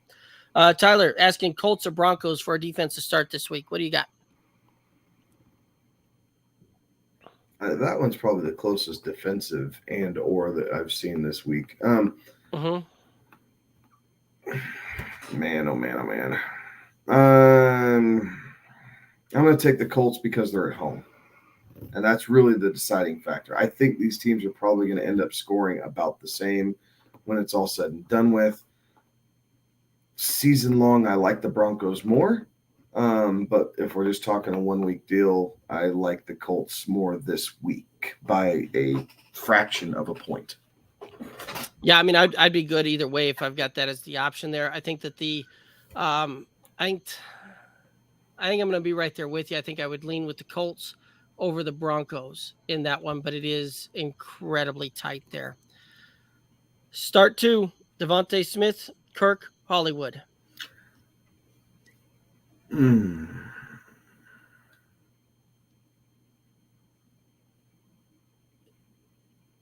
As I pause for dramatic effect.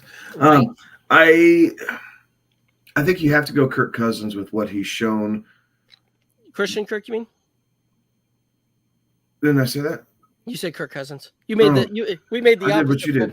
Yeah. I think you're going Christian Kirk based off of what he's shown here through the first 3 weeks. Devonta Smith, the last 2 weeks has been dynamic, but Hollywood. I'm going to go Devonta Smith. It's a higher point total. I think that game has the possibility of reaching the over in that game. So I'm going to take those two to go head to head. Christian Kirk and Devonta Smith.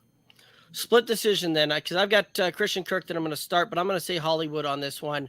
Hollywood is the main target there for Kyler.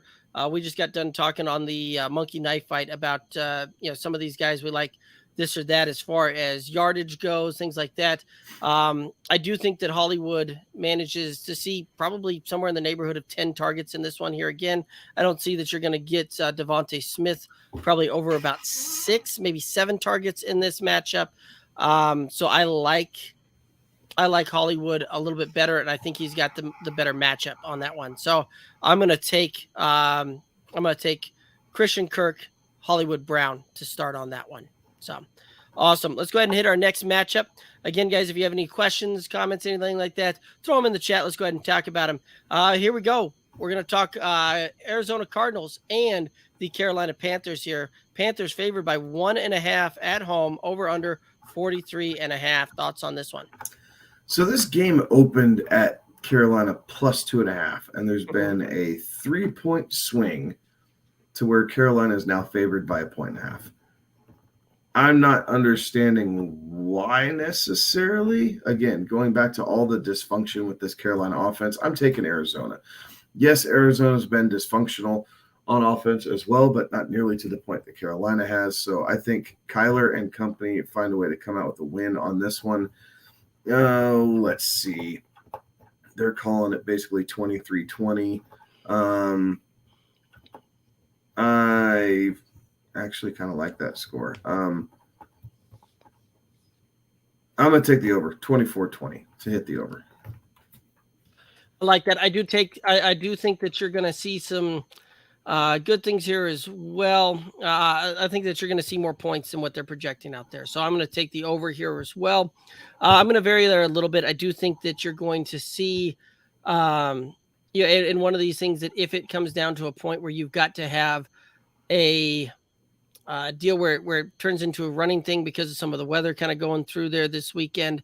I'm gonna lean on the Panthers there, and I'm gonna take Christian McCaffrey over James Conner in that kind of deal and play it that way. But both of those ones, not necessarily my favorite call to make. I'm going to take the Panthers, going to take the over. One that I like, a guy that's not really talked about in fantasy circles much. I am going to take Greg Dortch over 35.5 receiving yards in this one. You got AJ Green missing. Rondale Moore is still very questionable. Hollywood Brown out there. There's a real option that Greg Dortch is going to see wide receiver 2 volume in this matchup here. Yep. In this game, I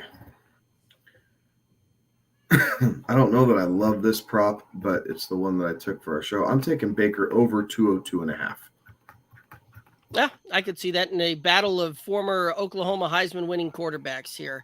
A little bit of an underwhelmer as far as offense on this one for me.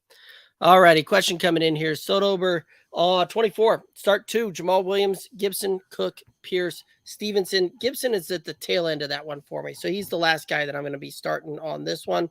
Jamal Williams is a smash. Dalvin Cook is a smash for me. And then I would probably roll with Stevenson, then Pierce, I think is how I would kind of lean on that one. I think the only thing I agree with Jamal Williams. So there's one. Derek and I both completely agree. I think the only thing that scares me about Dalvin Cook is, well, there's a couple things. A, he separated his shoulder last game, so that injury could instantly reappear, as he has a propensity to have that happen. And if he goes down, your day is hosed. So Cook is number 2, but if you have any doubts or questions in your mind, I would pivot to Pierce. Again, he's healthy. He's going to be seeing, kind of the clear workload there in Houston as they play the Chargers. So Jamal, Cook by a hair, then Pierce for me. I like that one there as well. I'm just kind of banking off of what I've seen in the past, right? When Dalvin Cook separates that shoulder, dislocates that shoulder, and he comes back wearing that brace, we tend to see a monster game on that one, and I could see that one coming to play. But at the same time, playing a very, very stout Saints run defense. Well, and London has a way of screwing all that stuff. Yeah, you know what? I'm gonna change that. I'm right there with you. I'm gonna change mine and go with Williams, and I'm gonna take Pierce there as well. the more I kind of look at that, the more I talk to myself about that, the more I lean with Jamal Williams and Pierce there as well. So consensus from Kevin and I on start 2 there, Jamal Williams and Dameon Pierce. Ewick chiming in here on YouTube. What are your guys' thoughts on player props? Justin Fields, 189.5 total yards. He's thinking under. Evans, 69.5 receiving yards over. Romeo Doubs, 41.5 receiving yards over. What are your thoughts on that one? Definitely. If you're getting Fields at 189.5, like that's a smash under. Like we were looking, I'm trying to find it now as I'm scrolling through my apps. When we were going through and looking at these, I saw Fields crazy lower than that. So if you're able to, stupid thing. Total yards, not passing yards, is the way I'm reading. Oh, that. Total yards. So the 40. Yeah, because they had him in. Yeah, I'm still saying under. I think that they can contain him to under that. So Fields under, definitely Doubs over. I like that one a lot. And really, was that? I think that was one that we had coming up. Yeah, and he got Doubs lower than I found him, so even better. Yeah, take the Doubs at the over. Mike Evans over. I think I like that because he's the only guy in town. So yeah, I like those. I don't know that I think the Fields total yardage mainly scares me from parlaying all three together, but individually I like them for sure. Right. I do kind of like those there. Looking at it, right? Like I'm just gonna kind of look through some of these things. So right on consistently, I'm finding Justin Fields over under on passing yards, 147.5 passing yards, and his rushing work at where did that go? 37.5 is the over under on both of those things. So I mean that's gonna put you that's gonna kind of put you kind of right there at that. Do you think, and I think when I'm looking at this, I don't think that he goes over his passing yards total, and I don't think he goes over that rushing line either. So I'm thinking I'm right there with you on the under. I do like the Mike Evans prop there. That one's the closest one to me on this one, though. It's not going to surprise me if I look up and I see Mike Evans with 75 yards on this game here, right? Like, I think that he does go over, but I think that's the tightest one that you've got here. And then Romeo Doubs, I was really liking it at 43.5, where I found it out there earlier. So if you can find it at 41.5, I really like that one too. All righty. And I'm not going to be rolling on a parlay on those guys there unless I've got massive odds that I'm getting, massive plus odds on that one. And even at that point, you're probably looking at plus maybe 400 or 500 would be my guess on that one. So I'm probably not going to be parlaying it, but I'd probably throw a little bit out there on each one of those individually. I like it. So Tober saying he could have, but he would have to, could start 3, but it would have to sit Kirk, Hollywood. Yeah, absolutely. Right. You're going to play Jefferson, right? Like you can't sit Justin Jefferson, because when he goes off, his ceiling is going to be higher than just about anybody else out there. And at that point, right, like we went through kind of the thought process on where we would go between Kirk, Hollywood, Devontae Smith, which we both said Kirk, and then a little bit of a split decision between you and I on Hollywood or Devontae. So very cool. All righty, let's go ahead and head over here to our next matchup here. We got the Patriots heading to Green Bay, playing the Packers. Packers favored by 9.5, over under on this one, 40.5. Thoughts? I'm taking Green Bay. I'm going to take Green Bay to cover. I just don't see how New England's going to score points. And sure enough, Brian Hoyer's a veteran quarterback. He understands how to use that. They do get Jacoby Myers back after being absent last week, but I don't think the Pats are going to get anything going on the ground, so they're going to be able to pin their ears back here in the second half. And Rodgers is becoming more familiar with this passing unit, right? We think Doubs is going to be over. This is kind of the first true good quarterback that the Patriots have faced. Well, that's not true because they faced Josh Allen week 1, so I apologize about that. But yeah, I'm gonna take Green Bay and the under. I just don't see how the Patriots score enough points to get to the 40.5. I do think that you're going to see an under on this one.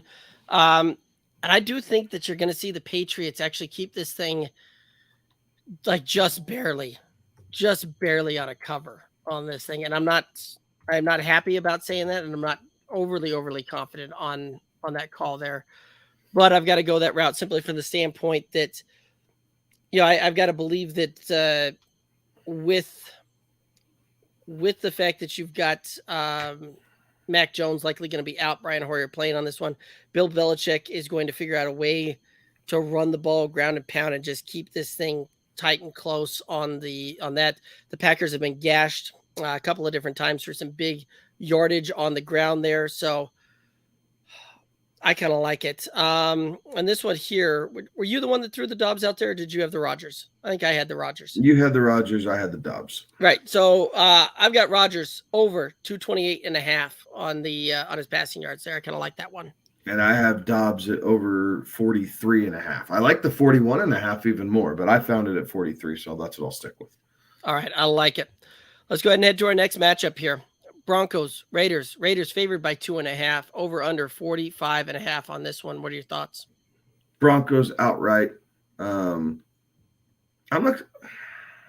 Let's see here. I'm going to say the under because I just don't see how these teams combined get to 45 with as good as I think the Broncos defense is going to be. I don't think their offense is going to, be lighting up the scoreboard. But if the Broncos get to 24, you could see 24-20, 24-18, 17, something like that. So Broncos win outright in Vegas and the under. Yeah, samesies. I've got the Broncos. I got the under on this one. Hopefully that this is the turning point we can finally see on the Broncos. Kind of getting that offensive woes intact, which even as bad as they played, they're 2 fumbles away. They're realistically even 1 fumble away from being 3-0 on this season for actual real NFL football. But I do think that you're going to see the Broncos. I do think that you're going to see the under. Prop that I really like on this one, Devontae Adams under 78.5 receiving yards. I like that because Pat Surtain. But the one that I chose was Darren Waller over 50.5 because the Broncos are not good about covering tight ends. It's been kind of the plague for them here the last 6 or 7 seasons, it feels like. So I say that trend continues. Darren Waller over 50.5, especially with Renfrow out. Yeah, I would agree with that, right? When you got one of those guys missing, the other one seems to have a blow-up game every time. So I like that one. Let's go ahead and head on over to our next matchup here. Kansas City, the Chiefs playing the Buccaneers. Last I saw, this one was an even. I know that this line has fluctuated pretty rapidly. I've seen, it as big as the Chiefs opening it at like -1, -1.5. The Bucks, I saw earlier today were, favored, -1, -1.5. So, but I've seen it pretty consistently as almost a pick'em type of game here. Over under 46. What are your thoughts on this one? I'm going to take the over in this game, but I'm saying Tampa Bay wins. Okay. I like that. I do think that the Bucks are going to find a way to win at home on this one. I do think that the under. I do think that there's going to be, neither one of these teams looked great last week. I think some of that potentially continues here. I do like the fact that you're going to see Mike Evans back out there. Leonard Fournette has been looking pretty good there, and not going to surprise me to see this one end in a 24-21 type of matchup here on a Sunday night. So that's where I'm going to call it Bucks the under. I've got Juju under 53.5 receiving yards on this one. And I have Leonard Fournette under 64.5 rushing yards. Alrighty, I like it. Let's go ahead and talk about some flex fantasy here. So if you're looking for a fun, new, and unique way to play fantasy football, check out Flex Fantasy, the best way to challenge people not in your league. Yep. Do you have a disagreement amongst your friends or your coworker about who's got the best fantasy team? Settle the debate with Flex Fantasy. You can sign up today with Flex on flex.fan/goodoldboysff. That's FLEX.FAN/GOODOLDBOYSFF. Let's go ahead and we're gonna head over here to Flex Fantasy and the arena here in just a minute. But first,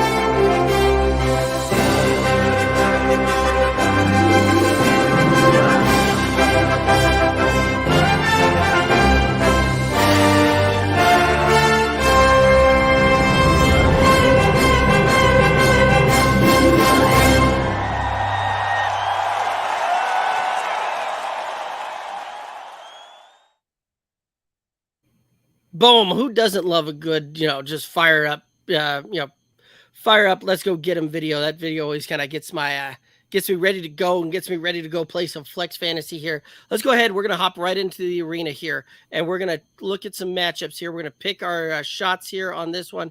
Head-to-head kind of challenge here. You got JL Reason's team versus Trope Killa's team. JL Reason's got Jalen Hurts, Derrick Henry, Dalvin Cook, Keenan Allen, Marquise Hollywood Brown, Travis Kelce, Nick Chubbs, Amon-Ra St. Brown, Matt Prater, and the Rams defense. Trope Killa going with Josh Allen, Joe Mixon, Alvin Kamara, Amari Cooper, Brandon Cooks, George Kittle, J.K. Dobbins, Josh Jacobs, Carlson, and the Chargers defense here. We're going to take a quick look at the bench because I know that we're going to have some thoughts on, or they're going to have to do some subs in here as well. So JL's got Donald, Thielen, Madison, Diggs, Okuwebanam, and Justin Fields. The other side's got Zay Jones, Darnell Mooney, Jamal. That's either Jamal or Jamal or Jamison Williams. I can't tell which one. And Snoop Connor there. Thoughts on which way you're leaning here? I'm going Trope Killa's team. I like Kamara this week with the passing work that I think he's going to see. We obviously know what Joe Mixon did on Thursday night, which helps a little bit. Dobbins and Jacobs might be a little bit of the weaker points here, but I think Cooper overcomes that with some help from Brandon Cooks and obviously Josh Allen. GL Reason's team, you have Cook or Madison, but going up against New Orleans, both of those guys were kind of my pine of the week, if you will. And then St. Brown there at the bottom. So you're going to have to get two of those guys subbed out for some of your bench strength here. And because of that, I think Trope Killa's team walks away with this one. I like it. That's where I'm going there as well. All righty, let's go ahead and pick another matchup here as well. You know what? Let's go with this one here, one we haven't looked at before. De Jesus's team and Timmy's team. This is a best ball challenge here, and let's take a look at the matchups. You've got Tua, Mixon, Barkley, Chase, Diggs, Samuel, Waller, Jones, Pittman, Cam Jordan, Myles Garrett, Ibike, Ingram, Perryman, Warner, Bell, Snead, and Smith. A lot of IDP on this one. Going up against Kyler Murray, Eckler, Gibson, Bateman, Brown, Moore, Hurst, Kelsey, McKenzie, Donald, Burns, Karloftis, Mack, Davis, Barton, Gardner, Adderley, and Matthew. So a lot of IDP here as well. Which way do you kind of lean here? Man, I think I like De Jesus. I like Debo. I like Diggs a lot. Obviously, I think Waller's going to go over his receiving prop. Aaron Jones in the passing game. Michael Pittman has been amazing there. Yes, Tua went down. We know that. But even with that Tua injury, I think De Jesus is going to come up with enough offensive firepower to come away with the victory here. Agreed. That's where I'm looking as well. Let's go ahead and we're going to pick one more out here at the before we hop back in here to some Monday Night Football here. You know what? This is one that we haven't looked at before. We're going to go ahead and take a look here on this one, and it's a head-to-head type of matchup here. C-Plant 1 team versus Biased Opinions team. Lamar Jackson, Cordell Patterson, Sanders, Kupp, McLaurin, Williams, Ingram, Debo, Waddle, Amendola, Chiefs defense there. Versus Wilson, Barkley, Edmonds, Jefferson, Sutton, Brown, Goddard, London, Cousins, Koo, and the Eagles defense. Which side do you lean here? I think Brown. Man, oh man. I think I'm going to Biased Opinions team, but barely. I think this matchup is going to be really close. And really it's going to come down to if Justin Jefferson can get off the schneid, right? The little 2-game skid that he's on. If he's able to regain that wide receiver one performance that we drafted him to be. I think that's enough to edge it out. I think Miles Sanders hits his under. Patterson's questionable. I don't love McLaurin against the Cowboys. So there's a couple things, and the fact that you have a quarterback in the super flex there for, the quarterback in the super flex there for Biased Opinions team. I think that gives him an edge. Right. Yeah. I mean, one of those that Plant One team could have started Jared Goff in there, which, yeah, that was a pretty easy start for me on that one. But I think you're right. I think that we've seen enough on this one, and the fact that you've got Jalen Waddle, who had a not great performance last night, having to square off against the quarterback of that super flex pushes that over. I'm going to also take Bias Opinions team there as well. So yeah, any other thoughts over here on Flex Fantasy? No, jump in, check it out. It's a fun way to interact, right? You kind of get to meet a couple of the different people playing the game, which aren't in your home leagues, obviously. So different types of formats where you can choose to put some monetary value behind it and play with your funds that way, or you can do it for free. So just another way to experience fantasy football, but it's definitely fun. So go ahead and jump into Flex Fantasy and check it out.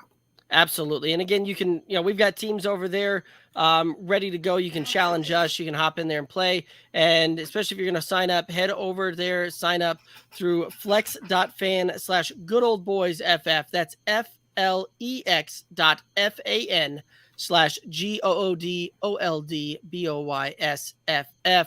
You can come on and challenge us, play over there. Again, a very fun and unique way to, play some fantasy football.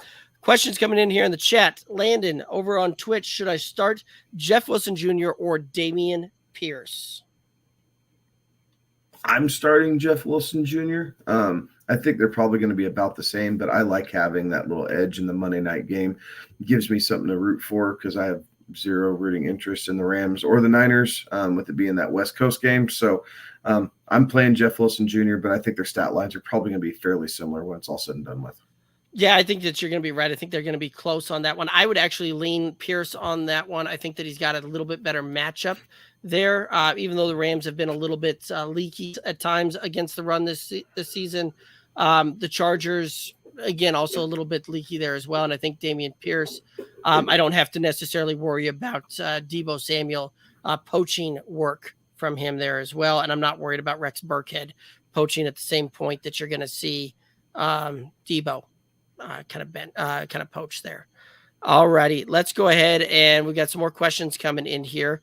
October 24, Madison Waddle for Lamar Jackson. What do you think about that trade? It's not his trade. Sounds like he's looking for the opinion of the trade for the, as far as kind of as league goes. That's got to be a single QB league. There's no way that that's a super QB league that trade goes down. So at the start of the week, right, Waddle came in at like wide receiver 4, at least in full point. Half point, that might vary slightly, but Waddle came in, call it wide receiver 4 just because that's where I saw it last. So Lamar was QB1.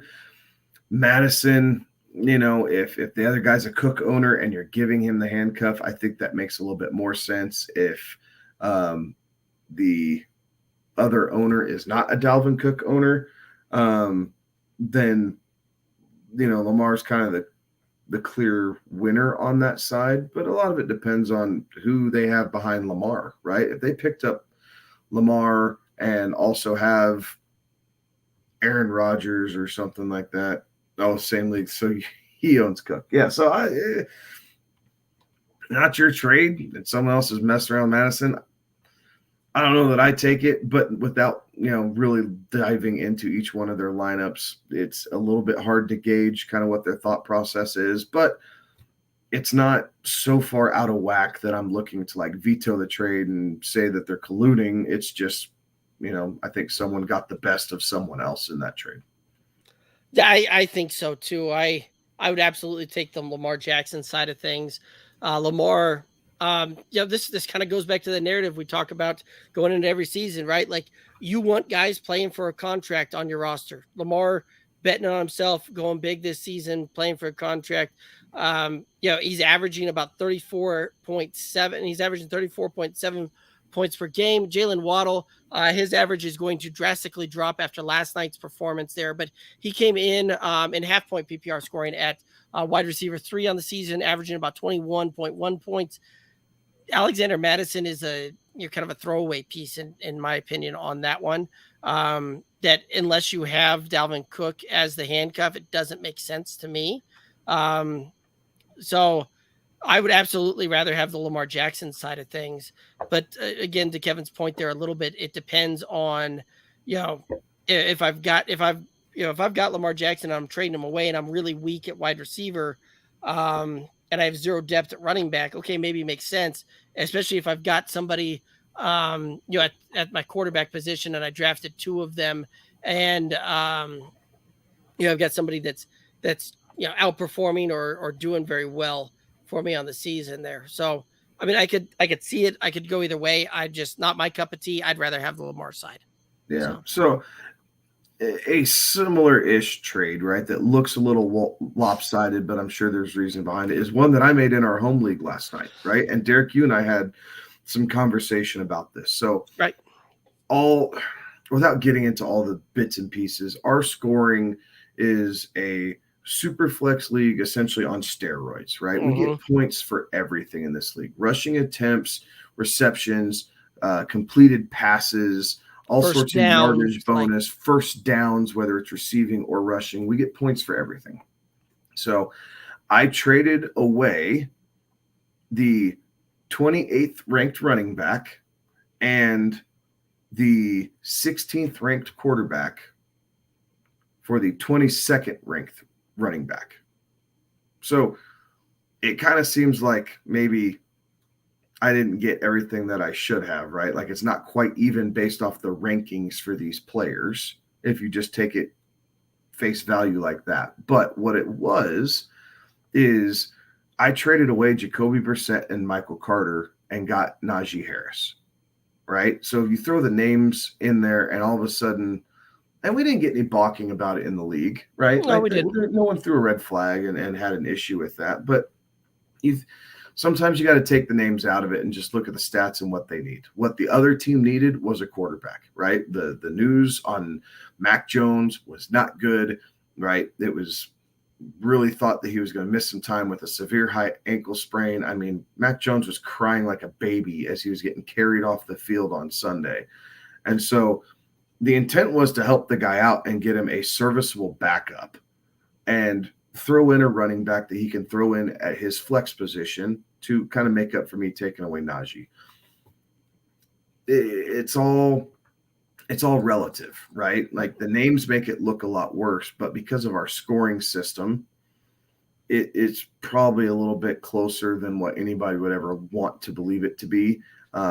And maybe I got Najee on a little bit of the downturn, right? Like I got him possibly at his lowest point in the season after some lackluster games here to start. But that's why all the information's needed when you're evaluating some of these, because you just don't know what everybody's mindset is and what they're willing to give up. Because if the guy who, going back to the one that Sogater is showing us, right? If the guy had Trey Lance and then was stuck with Daniel Jones, right, and really wanted a quarterback and felt like he had just enough wide receiver depth to deal with Waddle, like trying to trade that away for Lamar isn't a bad idea. They're the same on the flip side. If the guy who has Lamar also had, maybe he's got, Tom Brady, and he's really, he really likes the fact that he thinks Tom Brady's going to come back, or maybe he took him too early and just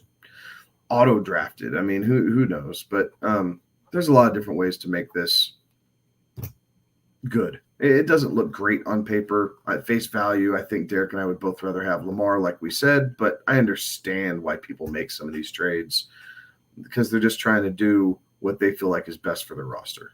Yeah, I don't think it's that far off that it really warrants some balking at, but it is definitely one of those that it does look a little off from the get-go, but and there's all sorts of different things. So some of those things that short of the only way that you really start seeing some of those weird ones out there is if you were going to get Nick Chubb in a trade and you were trading away, I don't know, Romeo Doubs and pick a Dameon Pierce.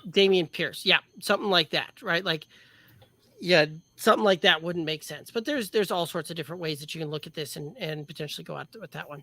All right, so Landon, he was asking the Jeff Wilson Jr., Dameon Pierce, or should he take James Conner out and play both?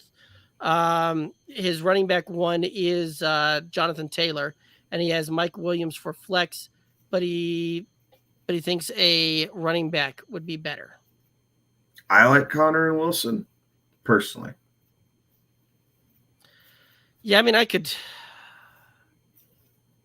I would probably play James Conner on that one. And again, I think Dameon Pierce a little bit better there. So it sounds like Kevin and I were saying, don't take Conner out. And you kind of got the analysis there as far as what Kevin's thinking on Jeff Wilson, what I'm thinking on Dameon Pierce, and why we would kind of ride either way on that one. So you could go with either one. I think you'll be fine there. Both of those guys, Kevin said it earlier. I think both of those guys are going to have very similar stat lines on that one. Zach asking Burrow or Kyler. I'm going to assume that he means this week, in which case Burrow already played. So yep. I'm assuming he means rest of season, I guess. I'd rather have Burrow. Yeah, I would too. I would as well. Alrighty. We're going to hit the Monday night game here, and then we're going to come back and we're going to answer any of the questions that we've got in the chat here. Monday night game, Rams, Niners. Niners favored by 1.5. The over-under 42.5. Thoughts on this one? I like the Rams in this game. I'm not quite sure why the Niners are favored. I get that they're at home, but I don't know that this game is that closely contested. But same time, they always play each other tight. So I'm taking the Rams to win outright in this game. I think I'm going to take the under just because these games have been falling at the under, right? It's 20-17. I guess it could go 21-17, something like that, where, you're really flirting with it, but it's still an under as long as the game line doesn't move when you're putting your money in. So I'm going to take the Rams and the under at this one. I'm right there with you. I'm going to take the under. These two teams do play each other incredibly close. They do have a propensity to not put up many points on this one and be defensive struggles back and forth, which is actually kind of crazy to think about when you have arguably two of the best offensive minds in the league going up against each other. It becomes a defensive battle seemingly every time that these two teams play. That being the case, I'm going to take Kyle Shanahan, who has seemingly had Sean McVay's number the last several times they've played. So I'm going to take the Niners to cover on this one. I'm going to take the under. Player prop I really like on this one. Allen Robinson still has a player prop of 39.5 receiving yards. I'm going to call for the under on that one. Again, this is one of those that I don't know that we're going to see Allen Robinson do much yet again in this game. So I like the under 39.5 receiving yards. I'm going to take the over Debo 54.5 receiving yards. The Niners have to figure something out offensively with Debo. They need to get him more involved for them to be able to kind of keep pace with the rest of the NFC. You have a star receiver. They need to find more ways to get the ball in his hands. Right. And that actually worries me that I'm calling for the Niners to cover that, even, with what we saw to Jimmy G last week. But I do think that they figured out a way to do that one. So I do like that Debo call, though. That's a nice one. All right. Let's go ahead. We got another question coming in here. Do I win Bates, Schultz, Godwin for Andrews? My other wide receivers are Kupp, A.J. Brown, London, Myers, Dotson. It's a 3-wide receiver league, so his flex would go from London, Godwin to Myers. I'm assuming this is redraft. Yeah, and a 3-receiver league, I think that makes sense in a 3-receiver league. You don't ever love to give up Mark Andrews. He's probably I don't love giving up the best player in a deal typically, but for this, I think it might make sense, right? It's building the strength of your overall lineup. And if Schultz can stay healthy, I think you absolutely come out ahead, especially as Godwin continues to work his way back because he sees a ton of targets from Tom Brady when he's healthy. Bateman, not the most prolific passing attack, but he is seeing a good amount of targets from Lamar as well. So I think you're okay here making this trade. He's getting Andrews, by the way. Oh, my apologies. I read that wrong. And I like it. I kind of like the deal. I don't necessarily love giving up Godwin over what I think that he's going to do the back half. Schultz for Andrews, massive upgrade on that one. Bateman's kind of a bit of a throwaway piece in this deal for me with what else you've got there, because when you look at it, your wide receivers, you're going to start Kupp, you're going to start AJ Brown week in, week out. I don't necessarily love that your flex is going to go to Drake London and or Jacoby Myers, but like that's where this deal hinges for me, is Godwin for Andrews. And do I think what Chris Godwin's going to be able to do over the back half of the season with Tom Brady, is that going to be able to outpoint and outdo the difference that I get between Schultz to Andrews? Gee. Yeah, I can see it that way. I guess I'm not opposed to it. I do like getting trades where I get the best player out of it. And Mark Andrews, in my opinion, is the best player in this one and is a positional advantage. So I can absolutely see that one there. The only pause for concern for me is the Chris Godwin side of this thing, because I do think that when he's back and Brady in this back half of this thing, I don't know if this is a half point, full point PPR, but it's not going to surprise me to continuously see Chris Godwin right around a fringe wide receiver one week in, week out, when he's back, when he's healthy, going down the stretch and into playoffs there. So you're right. You probably see the points on that one, but yeah, at that point, you've got to look at it from the standpoint of, I think Chris Godwin would with the point differential between Chris Godwin to Jacoby Myers or Chris Godwin to Drake London. I think that point differential is probably greater than what you see from Schultz to Andrews when it's all said and done there. Yeah. But I've got Mark Andrews in many leagues, and I'm incredibly happy on that one. And I'm incredibly happy that tight end is a position that I'm not having to try and figure out every week. As much fun as it is to go in and do the research and stream tight ends, and I've done that many years in many of my leagues, the fact that, like in the home league that I got Mark Andrews as a 6th-round keeper, I am more than ecstatic about that one.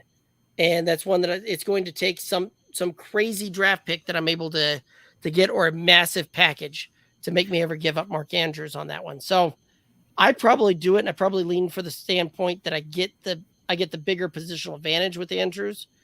It's just that Godwin side of it gives me a little bit of positive concern there.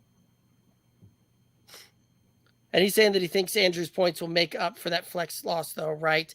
I think it's probably close.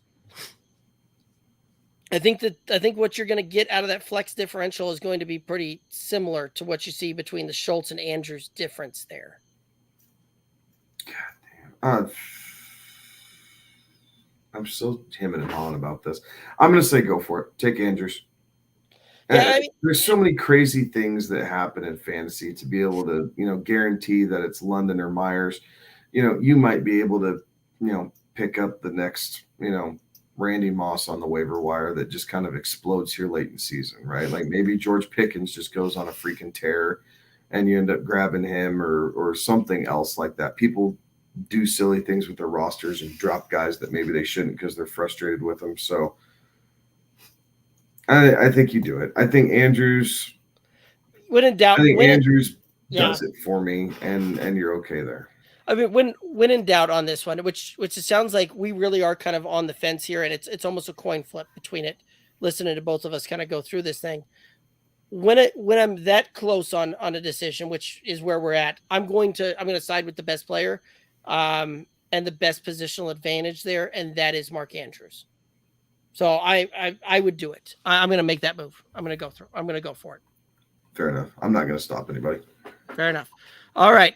Another question coming in. Zachary, would you mind going through some of your teams? I'm playing with mostly new people, so I'd like to see how my team compares. Zach, we don't have enough time from the time that we start the stream until the time we end for us to go through all of our teams there. because I think when we counted it up, Kevin and I are both in, 35, 40 teams this year alone for fantasy. So, I mean, we could probably, maybe go through like the home league there and kind of throw out some of our rosters and what that kind of looks like there. Just got to give them some comparisons there.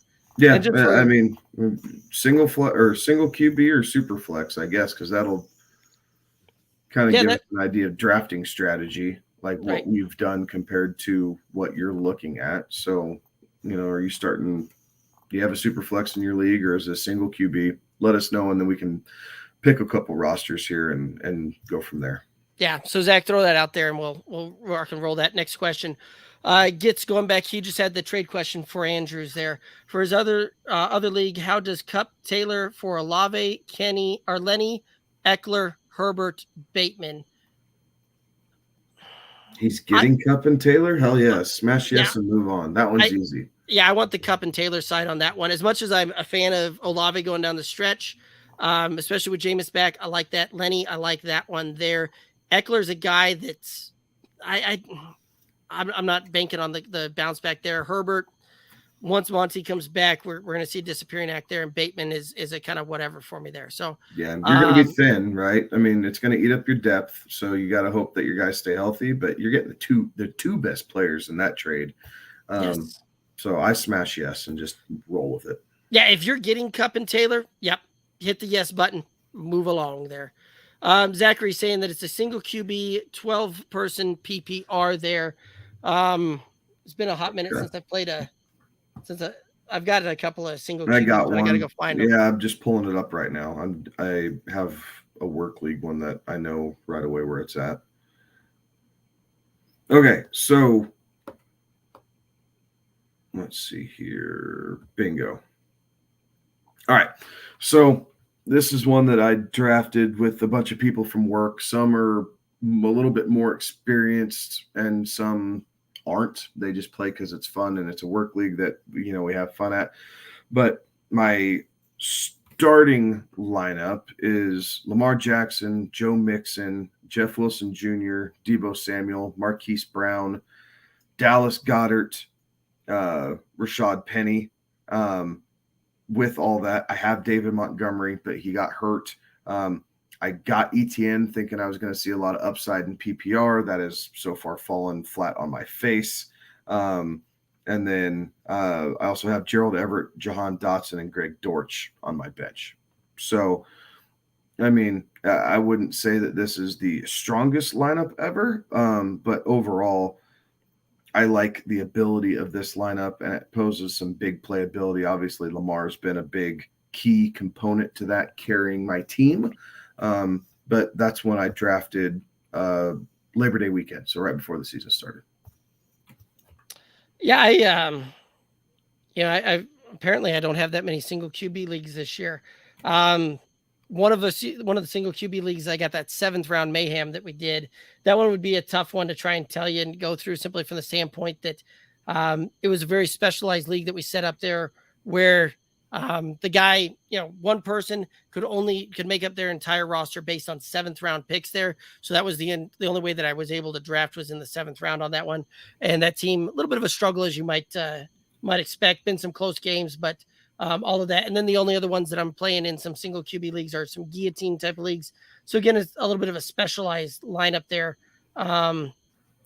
So some different things there, but I've got like Brady, Mixon, Fournette, Metcalf, DJ Board. I got Chris Godwin for my wide receiver 3 on that one. Freiermuth, Melvin Gordon, Hayden Hurst, and Singletary, all as flex starting type of positions there. So, yeah. And I haven't picked anybody up off of the chops on that particular guillotine yet either. So that is kind of the team that I drafted there. So here's one more for you that I drafted. Yep. I don't know, sometime in August. I'm not exactly sure when, but Aaron Rodgers, Nick Chubb, Damian Pierce, Justin Jefferson, Terry McLaurin, Kittle, to 2 flex. So right now I have DJ Chark and Russell Gage. I have Tua. That was my starting quarterback, but after last week, I benched him for Rodgers this week because he was coming off that injury. Thank goodness I benched Tua. And and didn't have to deal with it. I have Keenan Allen on my bench. I have Hayden Hurst on my bench. Damian Harris is chilling out there, and I have Kenneth Walker for late season, thinking Walker's going to emerge. So, again, it's okay, right? I like Nick Chubb. I love Justin Jefferson that I have a part of him. I'm not so happy that I took Kittle. I think I could have probably done something different there on the draft board. Hindsight's 2020. I did a lot of drafting tight ends earlier this year, just trying to do a couple things differently and see how rosters would turn out. So, I like Chubb and Jefferson as my first 2 picks. So I'm okay with that. And then the rest, I'm okay. I'm working through this roster a little bit though. Yeah. Yep. Hopefully that kind of helps you out there, Zachary. You get any questions, throw them out there. Gets going back to the Cup Taylor trade. His depth is pretty bad though. As running back 2 is Dobbins, wide receiver 3 is Elijah Moore. Flex would be Myers on that one. And he would be giving up Lenny Eckler, Herbert, Bateman, Olave for that. Well, so let's see. As I'm reading through this, I don't know that Dobbins is terrible as an RB2. He's going to continue to get healthier, right? So as long as he doesn't suffer a setback, you're okay. You'll see some more run out of Dobbins as the season goes on. He gets kind of back into playing shape. So I don't think that that's necessarily a bad thing. You're definitely going to want to try and, look out on the waiver wire for some other running back possibilities just to help through bye weeks and everything like that. Elijah Moore, I don't think I mind Elijah Moore with Zach Wilson. I think his stat production will pick up a little bit. And Jacoby Myers is great for PPR leagues. He just doesn't score touchdowns. Right. So sticking Myers in at your flex spot doesn't kill you. He just doesn't score a lot of touchdowns, so you don't have that little upside, right? Those things that can kind of put you over the edge on any given week. But he's good for 6 or 7 catches a week and about 70 yards.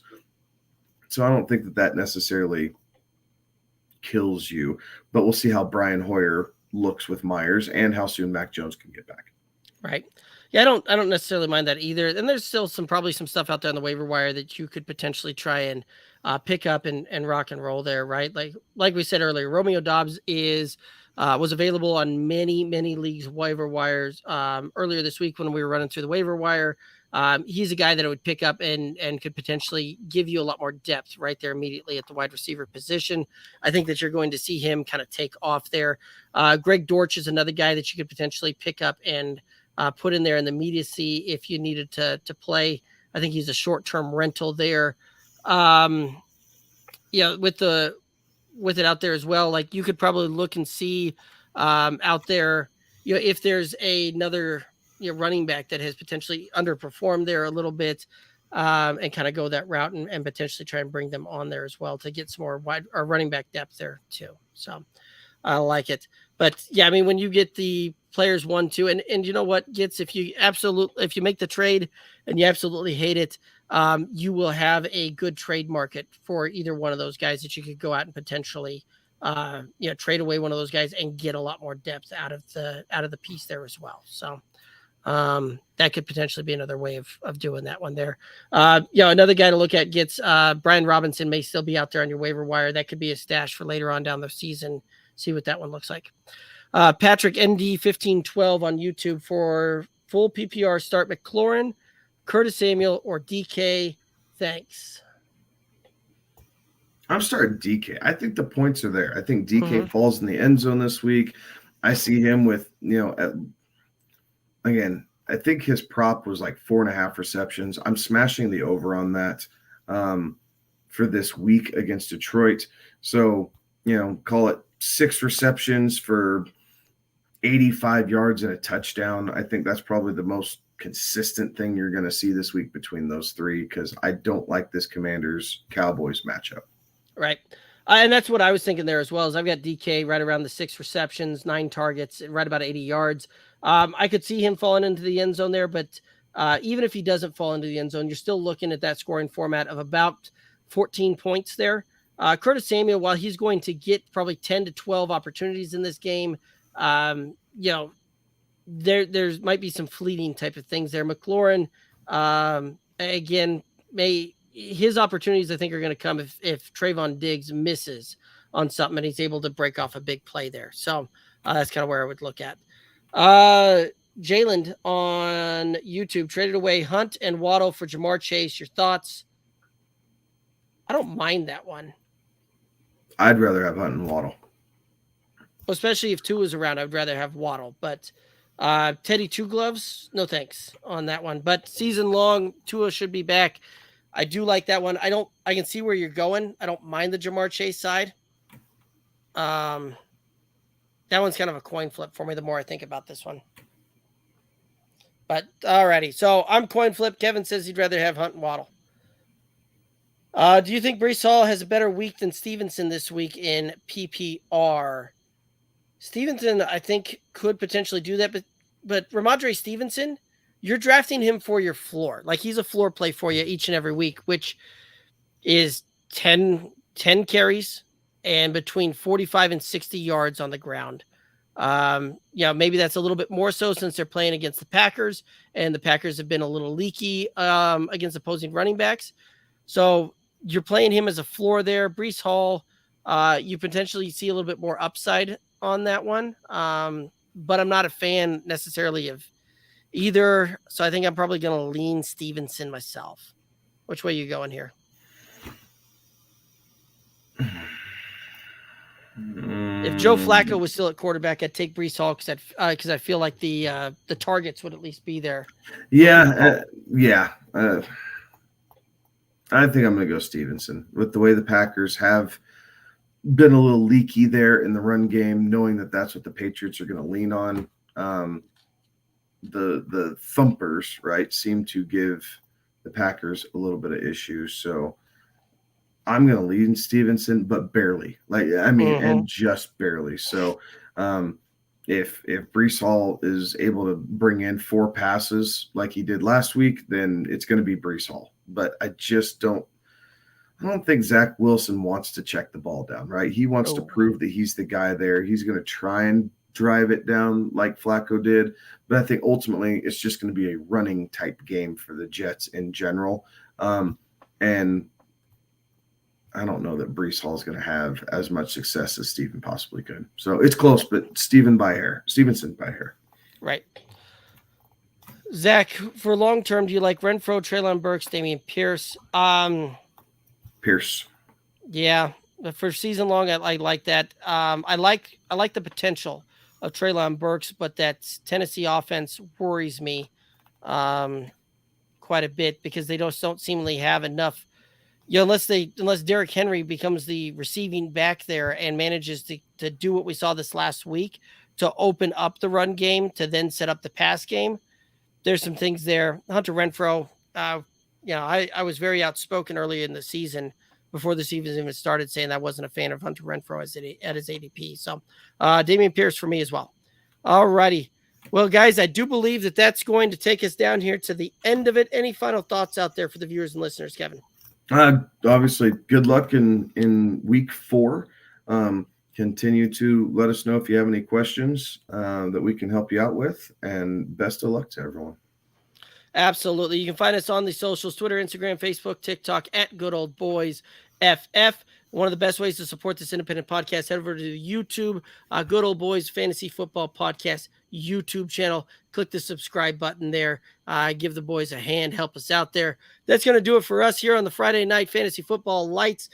Be alive again Sunday morning for you, 11:30 a.m. Eastern. That time may get pushed back just a little bit, but we will be here for you on Sunday morning, or I'll be here for you Sunday morning. Zach saying, thanks, guys. Appreciate the stream. We appreciate you tuning in and very much enjoy interacting with y'all, helping answer your questions, helping you guys try and make this march on fantasy success here. He's Kevin. I'm Derek. Have a good one. Be safe.